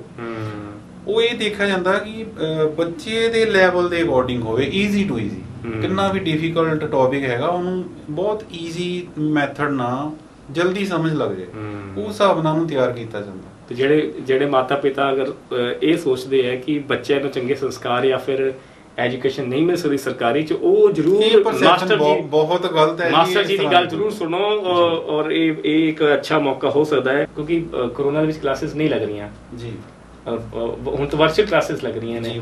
ਹਰ ਬੱਚੇ ਦੇ ਹੱਥ 'ਚ ਮੋਬਾਈਲ ਫੋਨ ਆ ਚੁੱਕਾ ਹੈ ਜੀ। ਜਿਨ੍ਹਾਂ ਨੂੰ ਨਹੀਂ ਦਿੰਦੇ ਸੀ ਮਾਤਾ ਪਿਤਾ, ਹੁਣ ਮਜਬੂਰੀ ਕਰਕੇ ਕਲਾਸਾਂ ਲੱਗਣੀਆਂ, ਉਹ ਦਿੱਤਾ ਜਾ ਰਿਹਾ ਜੀ। ਤੇ ਉੱਥੇ ਕਿਹੜੀਆਂ ਗੱਲਾਂ ਨੇ ਜਿਹੜੀਆਂ ਉਹ ਬੱਚਿਆਂ ਨੂੰ, ਮਾਤਾ ਪਿਤਾ ਨੂੰ ਧਿਆਨ ਦੇਣਾ ਚਾਹੀਦਾ? ਦੇਖੋ ਜੀ, ਮਾਤਾ ਪਿਤਾ ਨੂੰ ਇਹ ਗੱਲ ਬਿਲਕੁਲ ਧਿਆਨ 'ਚ ਰੱਖਣੀ ਚਾਹੀਦੀ ਆ ਵੀ ਜਿਹੜਾ ਮੋਬਾਈਲ ਦਿੱਤਾ ਜਾ ਰਿਹਾ ਆ ਉਹਦਾ ਮਕਸਦ ਹੈ ਐਜੂਕੇਸ਼ਨ, ਔਰ ਸਿਲੇਬਸ ਜਿਹੜਾ ਆ WhatsApp ਗਰੁੱਪ, ਚਾਹੇ ਗਵਰਨਮੈਂਟ ਸਕੂਲ ਸਾਰੇ WhatsApp ਗਰੁੱਪਸ ਬਣਾ ਚੁੱਕੇ, ਉਹਦੇ ਜ਼ਰੀਏ ਉਹਨਾਂ ਨੂੰ ਰਿਟਨ ਨੋਟਸ ਦਿੱਤੇ ਜਾਂਦੇ ਆ PDF ਦੇ ਵਿੱਚ, ਟਾਈਪ ਕੀਤਾ ਹੁੰਦਾ, ਹੈਂਡ ਰਿਟਨ ਨਹੀਂ ਹੁੰਦਾ। 98% PDF ਹੁੰਦੀ ਆ। ਕਿਤੇ ਹੀ ਕੋਈ ਟੀਚਰ ਆਪਣੇ ਲੈਵਲ ਤੇ ਹੈਂਡ ਰਿਟਨ ਕਰ ਦਿੰਦਾ, ਨੀਟ ਐਂਡ ਕਲੀਨ ਰਾਈਟਿੰਗ ਹੁੰਦੀ ਆ, ਰੀਡੇਬਲ ਹੁੰਦੀ ਆ।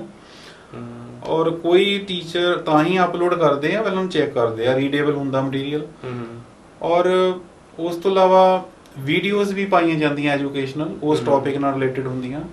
ਫਿਰ ਜੋ Reliance TV, DD, Airtel TV, dish TV, FM radio, ਇਹਨਾਂ ਦੇ ਉੱਪਰ class wise, topic wise, subject wise ਸਾਰਾ ਰੋਜ਼ ਦਾ ਟਾਈਮ ਟੇਬਲ WhatsApp ਗਰੁੱਪਾਂ ਦੇ ਵਿੱਚ ਭੇਜਿਆ ਜਾ ਰਿਹਾ ਗਵਰਨਮੈਂਟ ਸਕੂਲ ਵੱਲੋਂ। ਉਹ ਤਾਂ ਭੇਜਿਆ ਜਾ ਰਿਹਾ।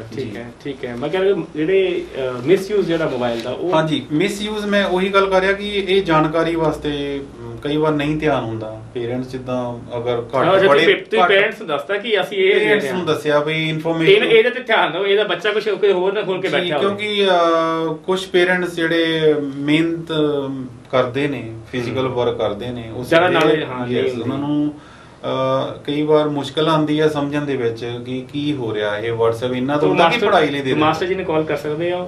ਹਾਂਜੀ ਬਿਲਕੁਲ। ਉਹਨਾਂ ਨੂੰ ਅਗਰ ਕੋਈ ਡਾਊਟ ਹੋਵੇ ਕਿ ਸਾਡਾ ਬੱਚਾ ਸਹੀ ਇਸਤੇਮਾਲ ਨਹੀਂ ਕਰ ਰਿਹਾ, ਮੈਂ ਤਾਂ ਸਲਾਹ ਦੇਣੀ ਚਾਹੂੰਗਾ ਕਿ ਉਹ ਸਹੀ ਇਸਤੇਮਾਲ ਕਰ ਵੀ ਰਿਹਾ ਹੋਵੇ ਤਾਂ ਵੀ ਉਹਨਾਂ ਨੂੰ ਟੀਚਰਸ ਨੂੰ ਕਾਲ ਕਰ ਲੈਣੀ ਚਾਹੀਦੀ ਆ ਵੀ ਸਾਨੂੰ ਦੱਸ ਦਿਓ ਕਿ ਇਹ ਸਹੀ ਹੋਮਵਰਕ ਕਰ ਰਿਹਾ ਆ। ਅਗਰ ਪੇਰੈਂਟਸ ਘੱਟ ਪੜ੍ਹੇ ਲਿਖੇ ਆ, ਉਹਨਾਂ ਨੂੰ ਚੀਜ਼ ਦਾ ਧਿਆਨ ਰੱਖਣਾ ਚਾਹੀਦਾ ਕਿ ਬੱਚਾ ਮਿਸਯੂਜ਼ ਨਾ ਕਰੇ। ਵੈਸੇ ਤਾਂ ਅਸੀਂ ਲਿੰਕ ਵਿੱਚ ਰਹਿੰਦੇ ਆ, ਕਾਲ ਚੱਲਦੀ ਰਹਿੰਦੀ ਆ, ਪਰ ਬਾਈ ਚਾਂਸ ਕੋਈ ਪੇਰੈਂਟਸ ਬਿਜ਼ੀ ਰਹਿੰਦੇ ਨੇ, ਮਜ਼ਦੂਰੀ ਵੀ ਕਰਦੇ ਆ, ਤੇ ਉਹਨਾਂ ਨੂੰ ਫਿਰ ਟਾਈਮ ਨਹੀਂ ਹੁੰਦਾ, ਤੇ ਉਹਨਾਂ ਨੂੰ ਰੋਜ਼ ਨਹੀਂ ਤਾਂ ਦੂਜੇ ਤੀਜੇ ਦਿਨ ਜ਼ਰੂਰ ਸਲਾਹ ਕਰ ਲੈਣੀ ਚਾਹੀਦੀ ਟੀਚਰਸ ਦੇ ਨਾਲ। ਜਿੱਦਾਂ ਕਿ ਹੁਣ ਨਿਊਜ਼ ਆਈ ਸੀ 16 ਲੱਖ ਰੁਪਏ ਵੇਸਟ ਹੋ ਗਏ ਪੇਰੈਂਟਸ ਦੇ, ਹਾਰਡ ਅਰਨਡ ਮਨੀ ਸੀਗੀ, ਮਿਹਨਤ ਨਾਲ ਕਮਾਇਆ ਹੋਇਆ ਪੈਸਾ, ਬੱਚੇ ਨੇ ਪਤਾ ਨਹੀਂ ਕਿਹੜੀ ਗੇਮ ਕਰਤੀ। ਹਾਂਜੀ PUBG ਗੇਮ ਦੇ ਥਰੂ ਜਿਹੜੇ ਲੁੱਟ ਹੋ ਗਏ ਉਹ, ਤੇ ਇਹ ਇੱਕ ਬਹੁਤ ਹੀ ਜੀ ਇੱਕ ਖਤਰਾ ਹੈ ਥੋੜਾ ਜਿਹਾ, ਮਤਲਬ ਇਹਦਾ ਧਿਆਨ ਨਾਲ, ਕਿਉਂਕਿ ਇਹ ਇਨਫੋਰਮੇਸ਼ਨ ਜਿਹੜੀ ਹੈ ਇਹ ਵੀ ਪਾਵਰਫੁਲ ਬਹੁਤ ਹੈ।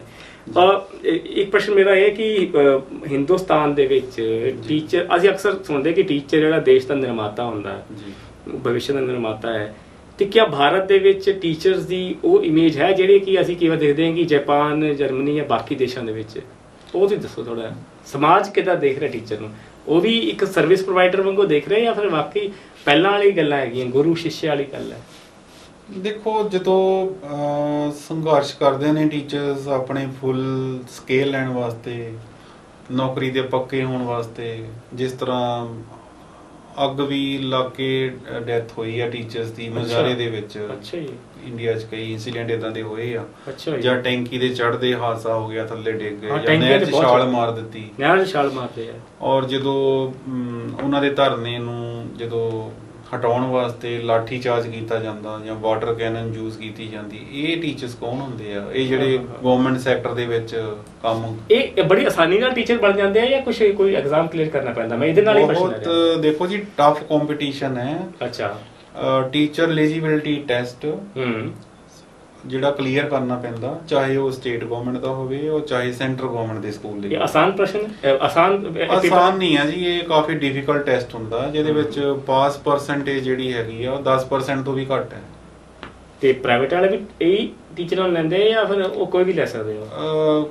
ਉਹ ਤਾਂ ਕੋਈ ਵੀ ਲੈ ਸਕਦੇ ਆ, ਲੇਕਿਨ ਗਵਰਨਮੈਂਟ ਜੌਬ ਦੇ ਵਿੱਚ ਅਗਰ ਆਣਾ ਆ ਤੇ ਇਹ ਟੈਟ ਕਲੀਅਰ ਹੋਣਾ ਚਾਹੀਦਾ। ਯਾਨੀ ਤੁਸੀਂ ਸੋਚੋ ਕਿ ਜਿਹੜੇ ਐਗਜ਼ਾਮ ਦੀ ਪਾਸ ਪਰਸੈਂਟੇਜ ਹੀ ਮਤਲਬ ਇਤਨੀ 10% ਤੋਂ ਵੀ ਘੱਟ ਹੈ ਜੀ। 10% ਤੋਂ ਘੱਟ ਹੈ। ਕਿਤਨੇ ਕਠਿਨ ਐਗਜ਼ਾਮ ਦੇ ਵਿੱਚੋਂ ਉਹ ਪਾਸ ਹੋ ਕੇ ਆਉਂਦੇ। ਅੱਛਾ, ਹਾਂ, ਤੁਸੀਂ ਗੱਲ ਕਰ ਰਹੇ ਸੀ ਕਿ ਬਿਲਕੁਲ ਉਹ ਬਿਲਕੁਲ ਕਰੀਮ ਕਹਿ ਸਕਦੇ ਆ ਆਪਾਂ, ਕਰੀਮੀ ਲੇਅਰ ਆ। ਟੀਚਰਾਂ ਦੇ ਵਿੱਚ ਕਾਬਲੀਅਤ ਦੀ ਕੋਈ ਕਮੀ ਨਹੀਂ ਹੈ। ਕਾਬਲੀਅਤ ਦੀ ਕੋਈ ਕਮੀ ਨਹੀਂ ਹੈ। ਇਹ ਜਿਹੜੇ ਬਿਹਾਰ ਤੋਂ ਕਿਵੇਂ ਆਉਂਦੇ ਆ ਨਾ ਕਿ ਉਹ ਵੀਡੀਓਜ਼, ਹਾਂਜੀ, ਉਹ ਟੀਚਰਾਂ ਨੂੰ ਸਵਾਲ ਕਰਦੇ ਆ, ਆਨਲਾਈਨ ਪੁੱਛਦੇ ਆ ਜੀ ਹਮਾਰੇ ਦੇਸ਼ ਦਾ ਕੌਣ ਹੈ? ਬਿਹਾਰ ਦੇ ਵਿੱਚ ਸਿਸਟਮ ਦਾ ਆਪਾਂ ਕੁਝ ਕਹਿ ਨਹੀਂ ਸਕਦੇ, ਇਹ ਤਾਂ ਉਹਨਾਂ ਨੂੰ ਪਤਾ ਹੋਏਗਾ ਨਾ। ਤੇ ਉਹ ਪੰਜਾਬ 'ਚ ਇਹੋ ਜੀ ਕੋਈ ਗੱਲ, ਉਹਦੇ ਨਾਲ ਪੰਜਾਬ ਨੂੰ ਮਿਕਸ ਨਾ ਕੀਤਾ ਨਾ ਜੀ, ਨਾ, ਬਿਲਕੁਲ ਨਹੀਂ। ਬਹੁਤ ਟਫ ਕੰਪੀਟੀਸ਼ਨ ਹੈ। ਔਰ ਉੱਥੇ ਸਟ੍ਰਿਕਟ ਆਬਜ਼ਰਵੇਸ਼ਨ ਦੇ ਵਿੱਚ ਟੈਸਟ ਹੁੰਦੇ ਆ। ਕੋਈ ਮੋਬਾਈਲ ਨਹੀਂ ਲਿਜਾ ਸਕਦੇ, ਇਲੈਕਟ੍ਰੋਨਿਕ ਕੁਝ ਨਹੀਂ ਜਾ ਸਕਦਾ। ਜੀ ਜੀ। ਪੂਰੀ ਤਲਾਸ਼ੀ ਲਈ ਜਾਂਦੀ ਆ। ਜੀ। ਰਿਕਾਰਡਿੰਗ ਹੁੰਦੀ ਹੈ ਐਗਜ਼ਾਮ ਦੀ। ਅੱਛਾ, ਹਾਂਜੀ, ਬਿਲਕੁਲ। तो मतलब इतना टफ एग्जाम के बावजूद भी नहरा च छाला मार रहे ने, टैंकियां ते चढ़ के अपनी आवाज ਉਹ ਬੁਲੰਦ ਕਰਦੇ ਆ। ਸਰ ਇਹ ਜਦੋਂ ਇੰਸੀਡੈਂਟ ਜਦੋਂ ਆਮ ਜਨਰਲ ਪਬਲਿਕ ਦੇਖਦੀ ਹੈ ਜਾਂ ਅਖਬਾਰਾਂ 'ਚ ਮੀਡੀਆ ਦੇ ਵਿੱਚ ਆਉਂਦਾ ਆ ਤੇ ਉਹਦੇ ਨਾਲ ਫਿਰ ਇੱਕ ਉਹ ਇਮੇਜ ਹੀ ਬਣ ਜਾਂਦੀ ਹੈ ਕਿ ਵੀ ਇੱਕ ਰੀਜ਼ਨ ਹੋ ਜਾਂਦਾ ਆ, ਕਿਉਂਕਿ ਪਰਸੈਪਸ਼ਨ ਇਹ ਵੀ ਐਡੀਸ਼ਨ ਹੁੰਦੀ ਹੈ। ਇਹਦੇ ਵਿੱਚ ਸਰ ਸੋਚਣ ਦੀ ਜ਼ਰੂਰ ਲੋੜ ਹੈ, ਤਾਂ ਸਰਕਾਰਾਂ ਨੂੰ ਜ਼ਰੂਰ ਇਹਦੇ ਬਾਰੇ ਸੋਚਣਾ ਚਾਹੀਦਾ। ਇਹ ਮੇਰੇ ਪਰਸਨਲ ਵਿਊਜ਼ ਹੈ ਐਜ਼ ਅ ਟੀਚਰ। ਠੀਕ ਹੈ। ਸਮਾਂ ਹੁਣ ਖਤਮ ਹੋ ਰਿਹਾ ਔਰ ਮਾਸਟਰ ਜੀ ਅਸੀਂ ਬਹੁਤ ਗੱਲਾਂ ਸੀਗੀਆਂ ਜਿਹੜੀਆਂ ਕਿ ਹਾਲੇ ਉਹ ਅਸੀਂ ਡਿਸਕਸ ਕਰਨੀਆਂ ਸੀ। ਕਈ ਸਾਡੇ ਜਿਹੜੇ ਹੈ ਟੌਪਿਕ ਰਹਿ ਗਏ ਹੈ ਔਰ ਅਸੀਂ ਆਸ਼ਾ ਕਰਦੇ ਹਾਂ ਕਿ ਤੁਸੀਂ ਫੇਰ ਇੱਥੇ ਆਓਗੇ ਔਰ ਉਹਨਾਂ ਮੁੱਦਿਆਂ ਤੇ ਵੀ ਅਸੀਂ ਗੱਲ ਕਰਾਂਗੇ। ਲੇਕਿਨ ਜਿਹੜੇ ਪੈਰੈਂਟਸ ਇਸ ਵਕਤ ਅਦਾਲਤਾਂ ਦੇ ਚੱਕਰ ਖਾ ਰਹੇ ਨੇ ਜਾਂ ਫਿਰ ਜਿਹੜੇ ਕਿ ਪਲਾਨ ਕਰ ਰਹੇ ਨੇ ਐਡਮਿਸ਼ਨ ਦਾ, ਤਾਂ ਉਹਨਾਂ ਦੇ ਕੋਲ ਇਸ ਵਕਤ ਬਹੁਤ ਚੰਗਾ ਮੌਕਾ ਹੈ। ਅਗਰ ਹੋ ਸਕੇ ਤਾਂ ਅਸੀਂ ਤੁਹਾਨੂੰ ਕੁਝ ਨੰਬਰ ਜਿਹੜੇ ਆ ਇਸ ਪ੍ਰੋਗਰਾਮ ਦੇ ਐਂਡ ਦੇ ਵਿੱਚ ਦੇਵਾਂਗੇ। ਤੁਸੀਂ ਉੱਥੇ ਕਾਲ ਕਰਕੇ ਸਰਕਾਰੀ ਸਕੂਲਾਂ ਦੀ ਐਡਮਿਸ਼ਨ ਤੁਸੀਂ ਕੁਐਰੀ ਜਿਹੜੀ ਤੁਹਾਡੀ ਕੋਈ ਵੀ ਅਗਰ ਤੁਹਾਡਾ ਪ੍ਰਸ਼ਨ ਹੈ ਤੁਸੀਂ ਉੱਥੇ ਕਰ ਸਕਦੇ ਹੋ, ਤੁਹਾਨੂੰ ਪੂਰਾ ਜਵਾਬ ਮਿਲੇਗਾ। ਔਰ ਅਗਰ ਤੁਸੀਂ ਸਰਕਾਰੀ ਸਕੂਲਾਂ ਦੇ ਵਿੱਚ ਆਉਂਦੇ ਹੋ, ਆਪਣੇ ਬੱਚਿਆਂ ਨੂੰ ਤੁਸੀਂ ਉੱਥੇ ਐਡਮਿਟ ਕਰਵਾਉਂਦੇ ਹੋ, ਤਾਂ ਮੈਨੂੰ ਲੱਗਦਾ ਹੈ ਕਿ ਸਰਕਾਰੀ ਸਕੂਲ ਫਿਰ ਤੋਂ ਆਪਣੀ ਉਸ ਬੁਲੰਦੀ 'ਚ ਪਹੁੰਚ ਸਕਦੇ ਆ। ਜਿੱਦਾਂ ਕਿ ਮਾਸਟਰ ਜੀ ਮੈਨੂੰ ਸ਼ੋਅ ਤੋਂ ਪਹਿਲਾਂ ਦੱਸ ਰਹੇ ਸੀ ਕਿ ਸਾਡੇ ਦਾਦੇ ਪੜਦਾਦੇ ਤਾਂ ਉੱਥੇ ਹੀ ਪੜ੍ਹੇ ਆ, ਉੱਥੋਂ ਪੜ੍ਹ ਕੇ ਹੀ ਉਹ IAS PCS ਨੇਤਾ, ਡਾਕਟਰ, ਇੰਜੀਨੀਅਰ, ਸਾਇੰਟਿਸਟ ਬਣੇ ਹੈ। ਤੇ ਉਹੀ ਸਕੂਲ ਹੈ, ਤੁਹਾਡੇ ਆਪਣੇ ਸਕੂਲ ਹੈ। ਮਾਸਟਰ ਜੀ ਨੇ ਮਾਂ ਵੀ ਕਿਹਾ ਹੈ ਕਿ ਅਸਲ ਮਾਂ ਉਹੀ ਹੈ ਤੇ ਇਸ ਕਰਕੇ NRIs ਵੀ ਉਹਦੇ ਵਿੱਚ ਫੰਡ ਪਾ ਰਹੇ ਨੇ। ਅਸਲ ਮਾਂ ਤਾਂ ਉਹੀ ਹੈ ਨਾ ਜੋ ਅੱਛੇ ਬੁਰੇ ਵਕਤ ਵਿੱਚ ਦੋਨੇ ਟਾਈਮ ਤੇ ਦੇਖਭਾਲ ਕਰੇ। ਠੀਕ ਹੈ ਨਾ। ਤੇ ਸਕੂਲ ਵੀ ਤੁਹਾਡਾ ਵੇਟ ਕਰ ਰਹੇ ਨੇ। ਉਹ ਸਕੂਲ ਜਿਨ੍ਹਾਂ ਨੂੰ ਤੁਸੀਂ ਛੱਡ ਚੁੱਕੇ ਆ ਜੀ, ਗੇਟ ਖੁੱਲੇ ਹੋਏ ਆ। ਕਦੀ ਵੀ ਤੁਸੀਂ ਆਪਣੇ ਬੱਚਿਆਂ ਨੂੰ ਲੈ ਕੇ ਆਓ, ਕੋਈ ਵੀ 1 ਰੁਪਏ ਦੀ ਫੀਸ ਨਹੀਂ ਲੱਗੀ। ਜੀ। ਹਾਲਾਂਕਿ ਫੀਸ ਤਾਂ ਠੀਕ ਹੈ।